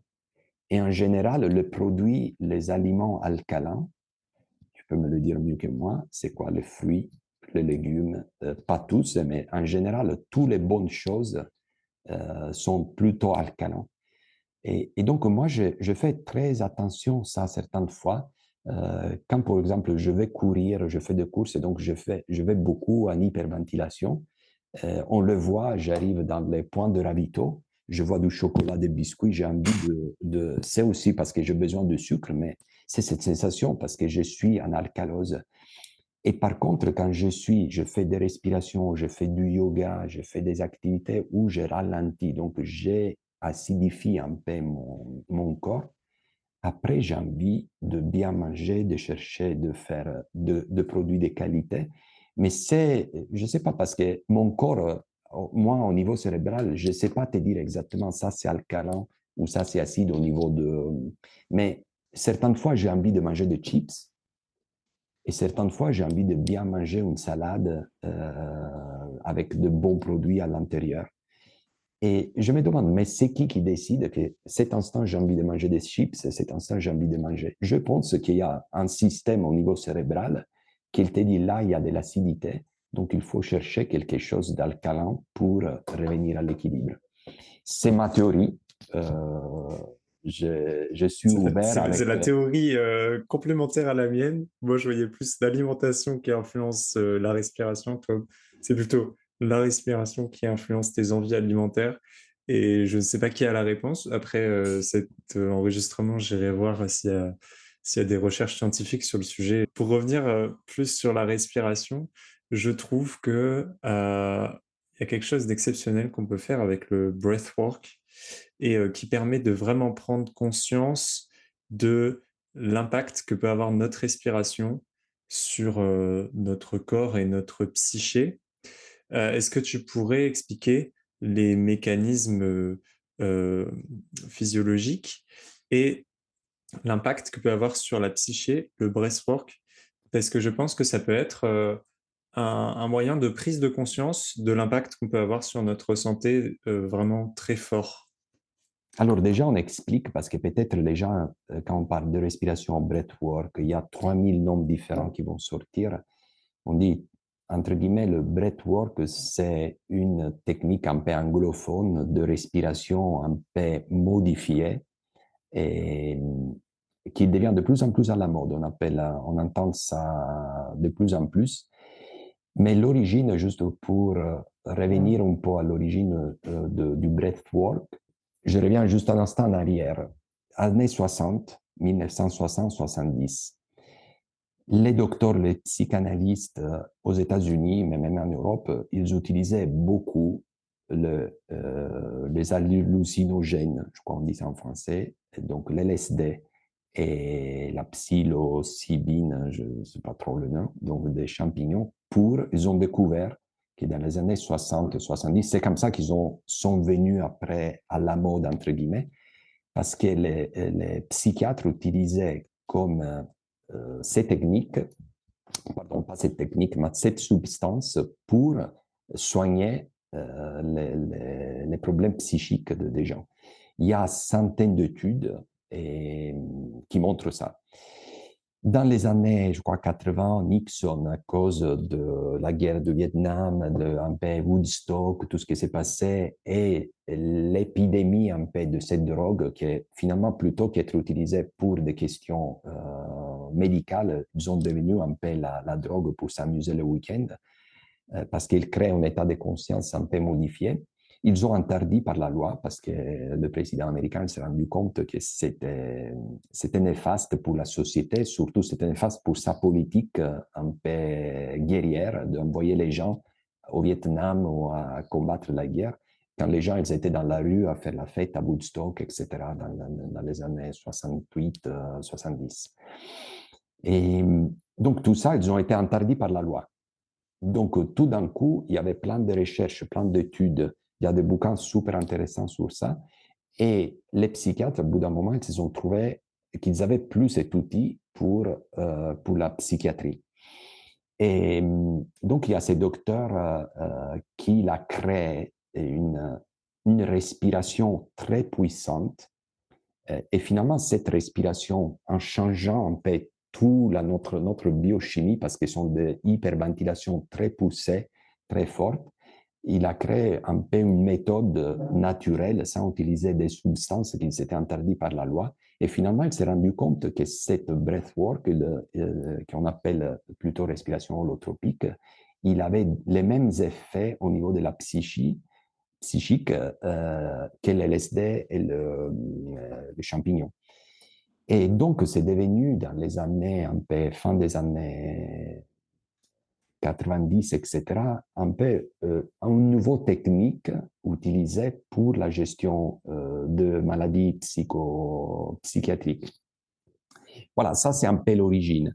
Après, aujourd'hui, on trouve énormément d'écoles différentes avec des techniques différentes, mais l'idée du breathwork ou de la respiration holotropique, c'est de mettre notre corps sous stress très, très intense pendant une petite période de temps pour changer la biochimie.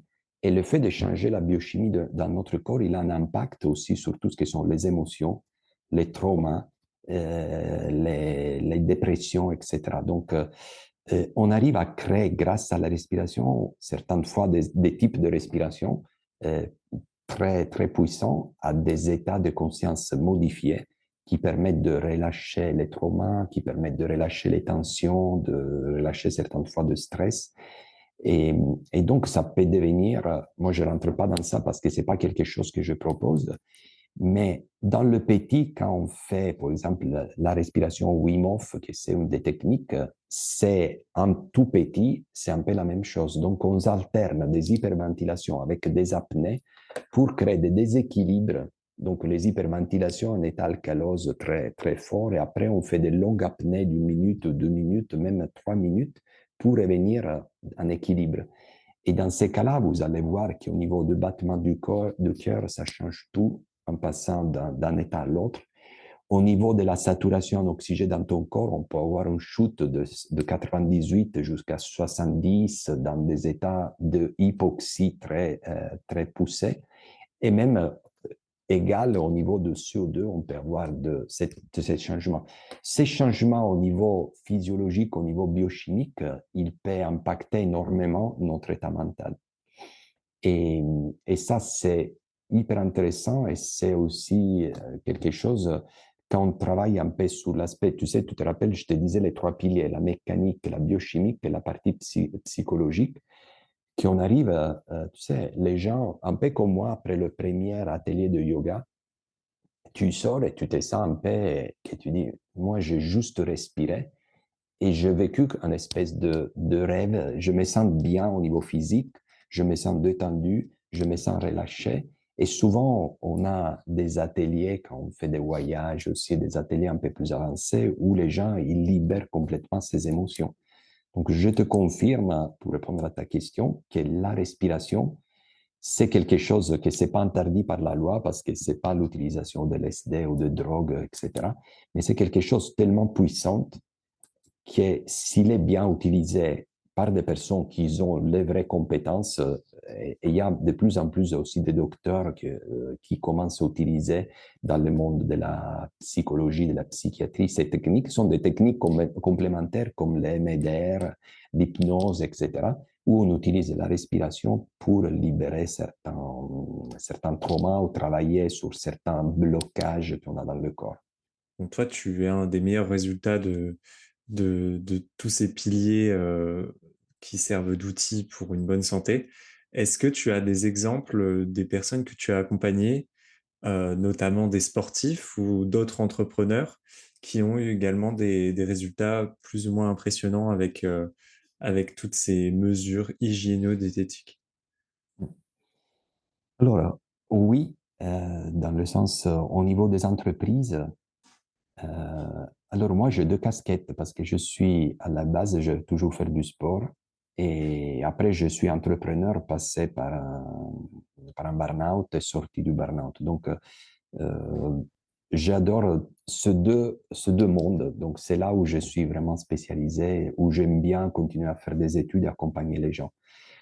Et donc, je vois dans le monde de l'entreprise, j'accompagne des sociétés et c'est fou parce que je vois des très, très gros entrepreneurs euh, que finalement, ils ont, tu sais, à la limite, ils ont tellement stressé, tellement d'agitation, tellement de charge mentale, tellement de fatigue parce qu'ils n'arrivent plus à dormir. Et ils savent, ils ont pas de solution. C'est ça qui est triste. Pour ces gens-là, souvent, l'alternative, c'est toujours les médicaments, les anxiolytiques, ou le truc pour dormir la nuit, etc.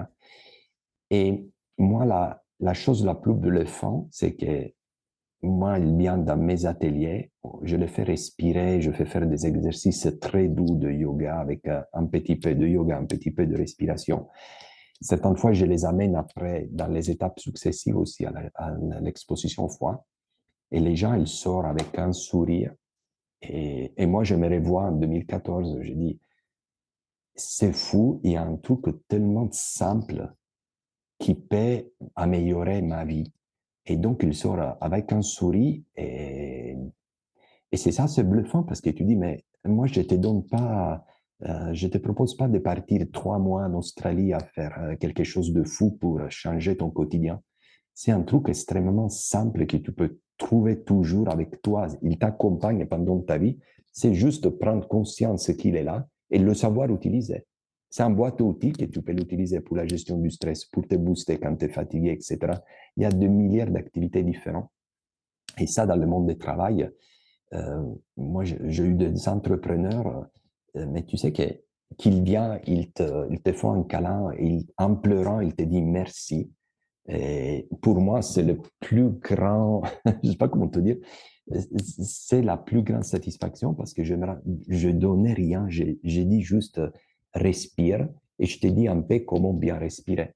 C'est pas quelque chose, il faut pas faire 4 marathons pour arriver à faire ça. Il faut pas souffrir comme un malade. Il faut juste un peu de détermination, un peu de constance et tu arrives. Et ça, c'est au niveau du monde de l'entreprise et c'est bluffant. Et l'autre côté, c'est les sportifs. Comme je te disais, moi, ça fait 3 ans que je suis un trailer, toujours ici de Haute-Savoie, qui est un des meilleurs, euh, un des meilleurs en France.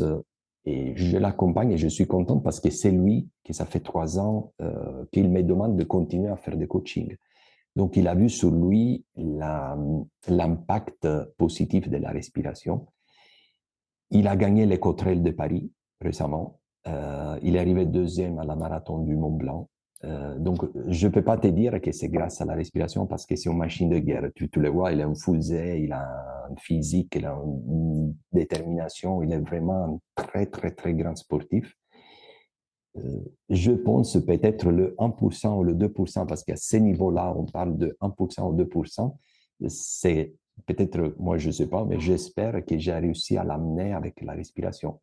Et l'autre gars dont je te parlais, que j'ai commencé à coacher, je suis sûr que si j'arrive à changer sa façon de respirer dans le quotidien, au niveau sportif, il peut avoir une progression que c'est immense à ce niveau-là. Donc ça, c'est les choses qui me motivent, ils me donnent vraiment envie de continuer à creuser, à apprendre, à étudier, à tester. Et, et voilà, c'est vraiment, c'est passionnant parce que Mhm. Est-ce que c'est ça qui aujourd'hui t'épanouit plus que ton métier précédent? Ou est-ce qu'il y a d'autres choses qui font que ça t'épanouit encore plus? alors, non, je pense la réponse, là, je suis, comme je te disais, là, après 10 ans, quand j'ai eu ma crise, entre guillemets, en 2014, là, je me sens bien, je suis content de ma vie, parce que on dit, j'ai un travail qui, entre guillemets, il me fait vivre. C'est ça pour payer les factures, pour payer la maison, la voiture, etc. Et ça, il faut le faire. Comme la plupart de nous, on est obligé, entre guillemets, de travailler pour vivre. Et par contre, je suis dans un âge où je cherche quelque chose, aussi un significat dans la vie. Toi, tu es jeune encore, mais normalement, une fois que tu arrives à 40, 50 ans, on passe une phase de crise. Peut-être tu atteins tous les différents objectifs de ta vie. Tu as construit une famille, tu as construit ta maison, tu as un super boulot, tu as acheté ta belle voiture, tu as acheté ta maison. Donc, tous les différents objectifs, tu es reconnu au niveau social de ton état, donc tu as une estime de toi qui est positive.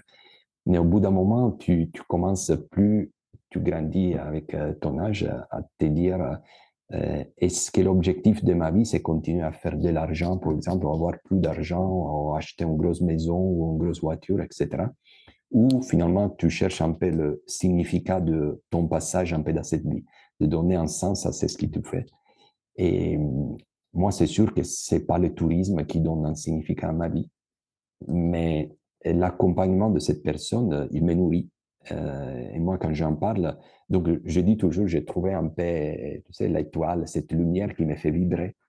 Et voilà. Et donc, je pense que quand chacun de nous, il trouve la lumière qui te fait vibrer, que ça devient en plus ton travail, t'épanouis, t'es content dans ta vie. Et donc, c'est pour ça que je pense désormais, je suis changé par l'intérieur. J'ai changé Gabriel et par l'intérieur. Et pour ça que je suis content maintenant. Je suis sorti de ce trou noir où je me suis trouvé en 2014. Et je le Bah, répète, bravo. pas grâce, j'ai jamais pris un médicament, juste à 3 piliers. Le yoga, la respiration et l'exposition au foie.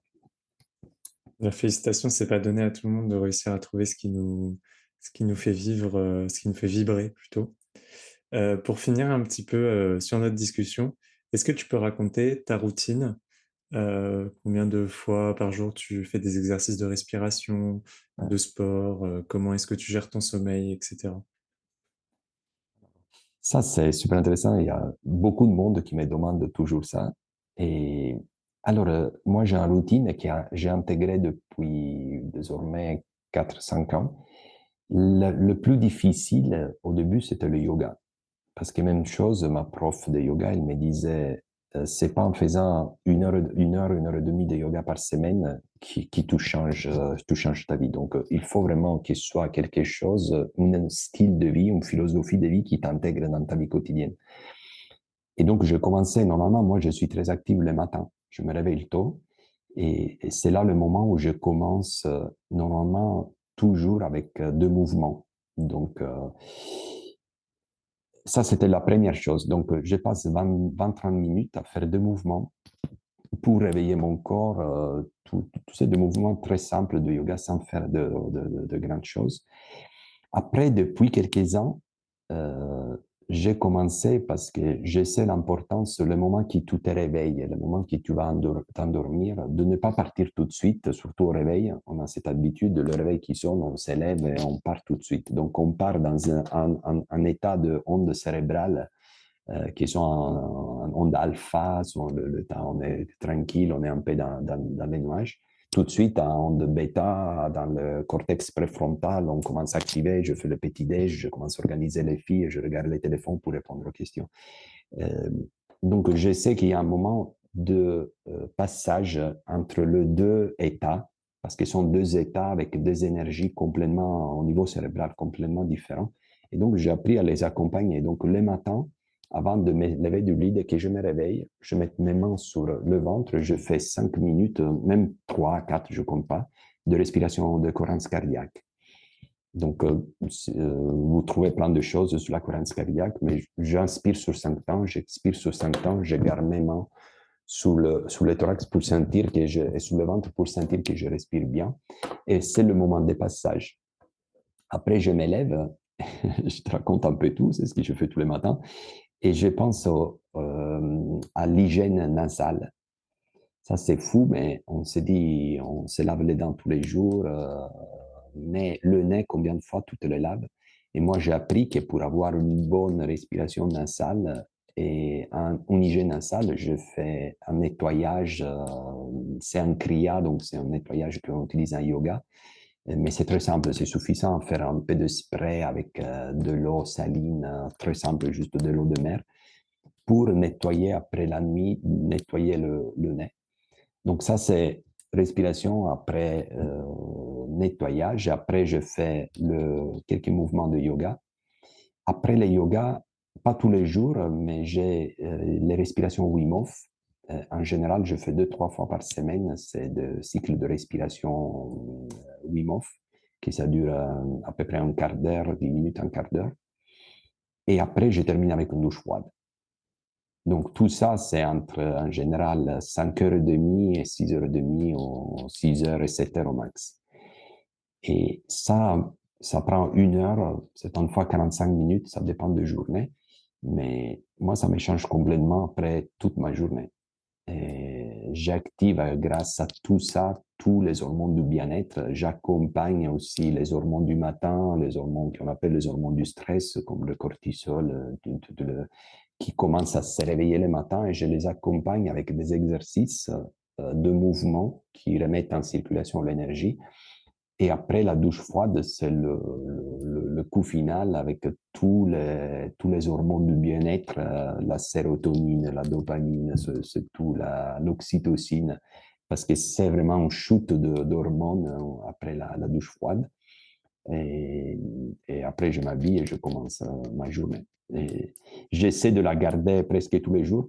Et après le reste de la journée, certaines fois, je pratique aussi, comme je te disais, je me mets normalement quand je travaille, j'utilise la technique Pomodoro, je ne sais pas si tu connais, et donc d'arrêter tous les 2 heures de faire un quart d'heure de respiration.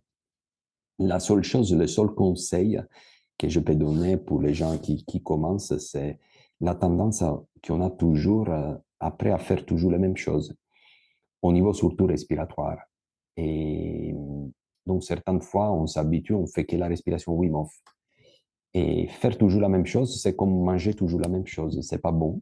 Donc, moi, je préconise toujours, OK, je fais la Wim Hof qui active certaines choses, mais après, je compense pendant la journée avec d'autres respirations. Et c'est le fait de faire plusieurs choses différentes qui permettent à ton corps quand même d'intégrer. Donc, on a cette tendance après, OK, il y a deux, trois respirations que j'aime bien, je fais toujours les mêmes, parce qu'ils m'ont dit, mon coach, qu'il fait du bien. C'est exactement comme l'alimentation. C'est pas le fait de manger que des carottes tous les jours que c'est bon pour la santé. Oui, c'est sûr que c'est bon, mais il faut intégrer aussi avec d'autres choses. Et la respiration, c'est pareil. Et pour finir aussi, l'exposition au froid. Ça, c'est aussi hyper intéressant, mais il y a des risques d'addiction. C'est bizarre à dire, mais comme ça crée des hormones du bien-être, tu as un shoot de tous ces hormones du bien-être, tout te sent bien. Donc, tu commences avec 30 secondes le matin, après tu passes une minute, après 2 minutes, après tu commences à t'exposer au froid dans des lacs, des cascades. Et le risque, c'est que c'est tellement addictif qu'à la fin, tu fais que du froid. Et le corps, qui est du froid, tu n'es plus en équilibre. Parce que ton corps, il a besoin du chaud aussi. Donc, souvent, on oublie qu'il faut faire des saunas, il faut faire des expositions au chaud et qu'il faut bien s'échauffer après une exposition au froid, etc. On a souvent la tendance à sur-s'exposer au froid et à la fin, on a des gens qui, après 3, 4 mois, ils tombent malades parce que tu as trop tiré vers l'extérieur. Donc, ça, c'est un autre risque, il faut faire attention. Donc, c'est sûr que prendre 30 secondes de douche tous les jours, c'est pas un problème. Mais le froid, il fait toujours le respecter et donner la contrepartie aussi avec de belles soirées devant la cheminée au chaud, de faire des saunas, qui c'est un autre stress hormétique qui aussi active d'autres choses pour compenser et remettre le corps en équilibre. Voilà, donc ça, c'est un peu ma routine, aussi quelques conseils pour les gens qui commencent à découvrir ce monde-là. Pour terminer cet épisode, je t'invite à prendre un moment pour toi de seulement 4 minutes pour pratiquer une respiration très accessible qu'on appelle la respiration carrée. L'avantage de la respiration carrée, c'est un type de respiration qui peut-être il nous fait pas endormir entre guillemets. Il y a beaucoup de respirations qui activent le système parasympathique, donc il nous détend certaines fois trop, et donc sont pas à faire quand tu conduis, sont pas à faire par exemple certaines fois au bureau parce que tu risques de t'endormir et tu n'as plus cette motivation, cette créativité dont tu as besoin. La respiration carrée, c'est une respiration standard classique. Il vient du monde du yoga, donc il a des milliers d'années.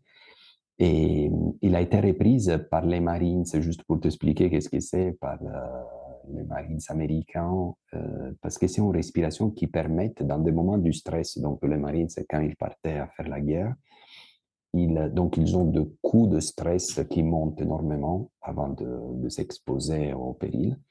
Et donc, le fait de faire cette respiration carrée, que je vais tout de suite t'expliquer comment ça marche, ça permet d'apaiser le stress, de calmer ton agitation mentale, mais en même temps de garder ton focus et ta concentration.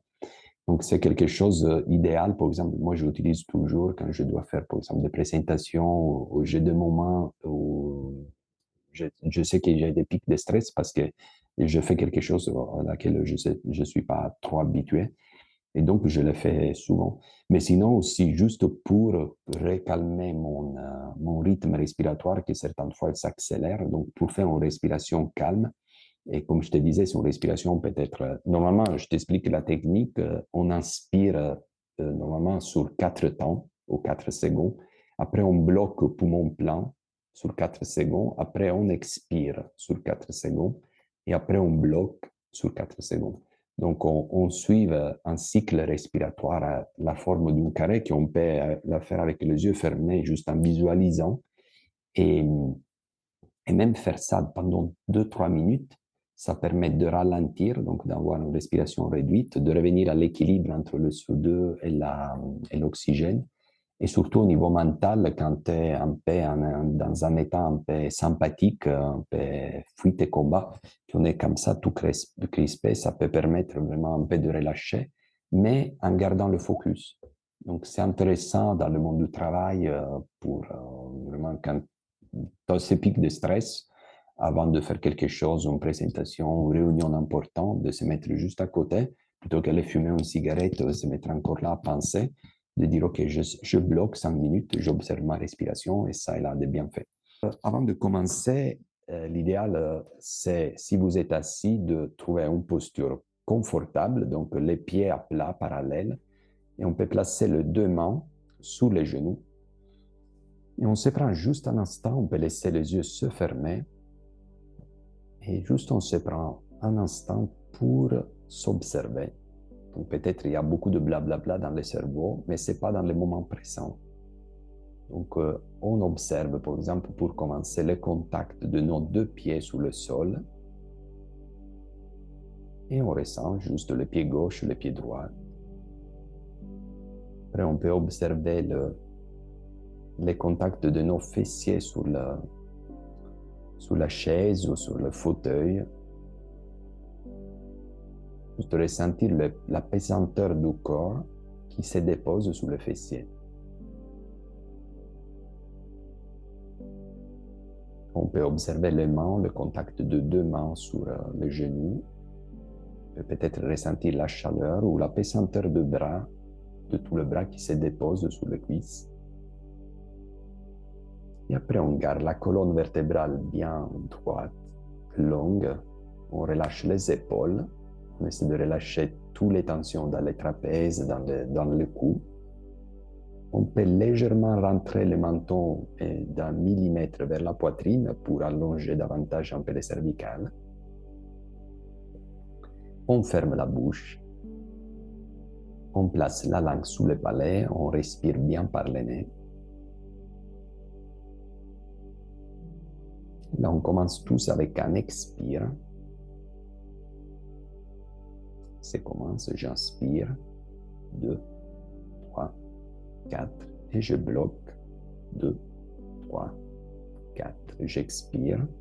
2, 3, 4. Et je bloque poumon vide.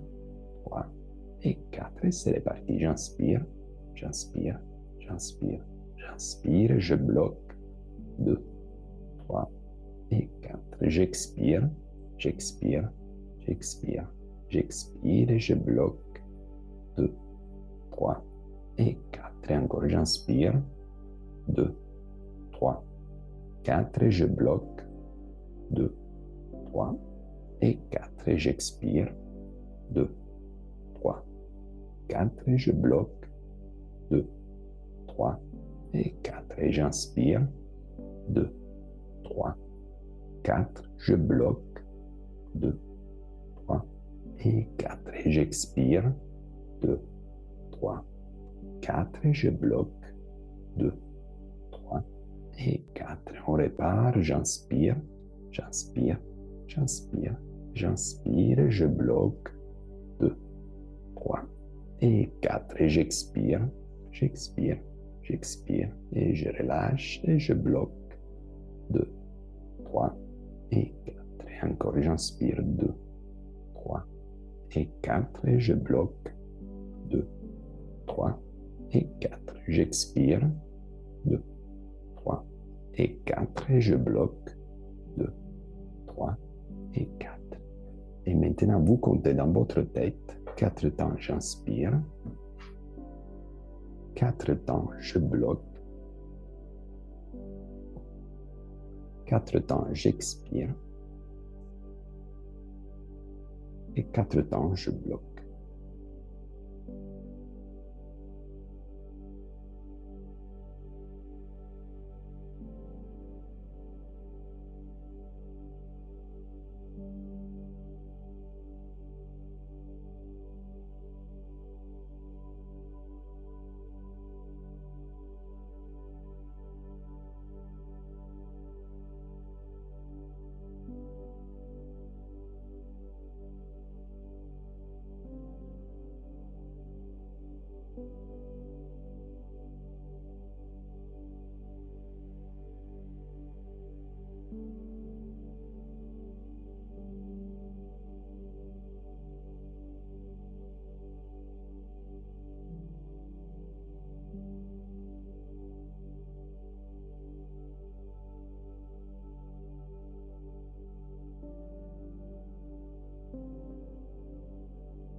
Une fois que vous avez terminé la dernière suspension poumon vide, vous laissez la respiration autonome revenir.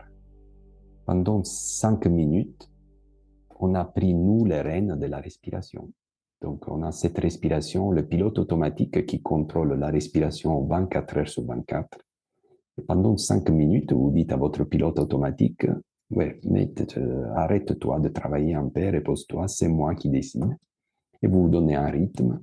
Et pendant 5 minutes, 10 minutes, c'est vous le chef, c'est vous le chauffeur, c'est vous qui décidez le rythme et le type de respiration que vous allez faire. Ces types de respiration, je ne sais pas si vous avez tout réussi à le faire, on est passé en respiration normalement c'était une respiration aux environs tous les 15 secondes. Donc ça veut dire on a fait 4 respirations par minute. Je te rappelle, je te disais, Gauthier, que là, pour trouver une très très bonne respiration dans la vie de tous les jours, c'est entre 6 et 8 ou même 10 maximum. Donc là, si vous n'avez pas eu de problème à respirer 4 fois pendant une minute, c'est parce que c'est possible. Mais la vie de tous les jours nous fait passer plutôt à 20, 18 respirations par minute. Et le résultat, c'est quoi? Que quand vous respirez 20 fois par minute, c'est l'agitation parce que vous activez le système sympathique, donc c'est une espèce de réponse au stress, et on commence à s'écrisper, on est dans une situation d'alerte, entre guillemets. Et je ne sais pas si vous l'avez vécu, juste avec 2 minutes de respiration carrée, on se relâche, le cœur il se calme, le mental, le blablabla, pour un instant s'apaise. On oblige notre mental, qui normalement il est toujours dans le futur et dans le passé, à anticiper, à prévenir, à juger, etc., de dire arrête de penser, tu observes les carrés. Et donc pendant 2 minutes, tu arrives à faire une espèce de mini-méditation parce que tu obliges ton esprit, plutôt que vagabonder à droite à gauche, de se recentrer. Et tout ça, à la fin, je ne sais pas comment tu te sens, mais juste en 2 minutes, on peut changer notre état mental. Donc, c'est un exercice hyper simple que tout le monde peut faire. Il n'y a pas de, vous pouvez le faire même 24 heures sur 24 par jour, il n'y a pas de contre-indication. Et vous pouvez le faire même en voiture parce que, comme je te disais, c'est quelque chose qui nous garde quand même le focus et la concentration. Vous le faites avec les yeux ouverts, ça c'est sûr, pas avec les yeux fermés. Mais sinon, pendant les pauses de travail, pendant tous les 2 heures au travail, vous mettez 2 minutes comme ça permet déjà d'intégrer. Merci beaucoup, Gabriel. J'ai passé un vraiment très bon moment et peut-être qu'on réenregistrera un épisode étant donné qu'il y a encore plein de choses à discuter. Pour finir, vers qui ou quoi est-ce que tu redirigerais les auditeurs du podcast pour te retrouver? Alors moi, toutes les choses que j'ai apprises sont venues de Leonardo Pelagotti, qui est le fondateur d'Inspire Potential. Et lui, c'est lui le mentor, c'est lui qui a créé toute cette académie où on forme des coachs comme moi. Moi, j'étais vraiment de la première formation. Et, et c'est génial parce qu'il a créé, à part ça, il a créé une académie en ligne où on peut accéder déjà sur la page YouTube. Il y a plein de respirations que vous pouvez découvrir. Il y a des formations en ligne qui sont super bien faites parce que Leonardo est un super pédagogue. Il a écrit aussi des bouquins que j'ai ici, La respiration pour la maîtrise de soi, avec des exercices très, très simples. Par exemple, là, c'est sport et performance physique, donc c'est par thème. Donc, selon que vous cherchez concentration et focus, selon que vous cherchez l'inflammation, émotion, gestion du stress, donc il y a des techniques de respiration par thème. Et donc, ça, c'est déjà la base pour commencer. Et sur le site Inspire Potential, il y a toutes les informations et c'est super, super bien fait, de très, très bonne qualité. Après, il y a un deuxième niveau, là où on commence à maîtriser votre respiration pour d'autres techniques. On parle vraiment de centaines de techniques différentes. Et après, une chose aussi qu'on a commencé à mettre, et ça, c'est vraiment très simple à faire, tous les jeudis soirs, on fait un coaching en ligne. Donc, de 20h à 21h, hier, on l'a fait hier. Il y a un de coach de l'académie. Hier, c'était Leonardo qui donnait un coach. C'est 1 heure où on respire tous ensemble. Vous êtes guidés et là, il y a un abonnement, c'est 19 € par mois pour participer à cette coaching d'1 heure. Et moi, je dis toujours qu'on dépense beaucoup, beaucoup d'argent pour notre santé, pour plein de choses à droite, à gauche. Et je me dis qu'on ne dépense pas assez d'argent pour notre respiration. Donc, ça vaut vraiment la peine d'approfondir et de dépenser peut-être 19 €, mais s'ouvrir un peu à toutes les différentes techniques, connaître un peu mieux le monde de la respiration. Et après, une fois que vous avez commencé aussi participer à des stages, parce que c'est vraiment très addictif. Une fois qu'on y rentre comme moi, il y a un monde qui s'ouvre et tu dis, mais pourquoi je ne l'ai pas appris avant?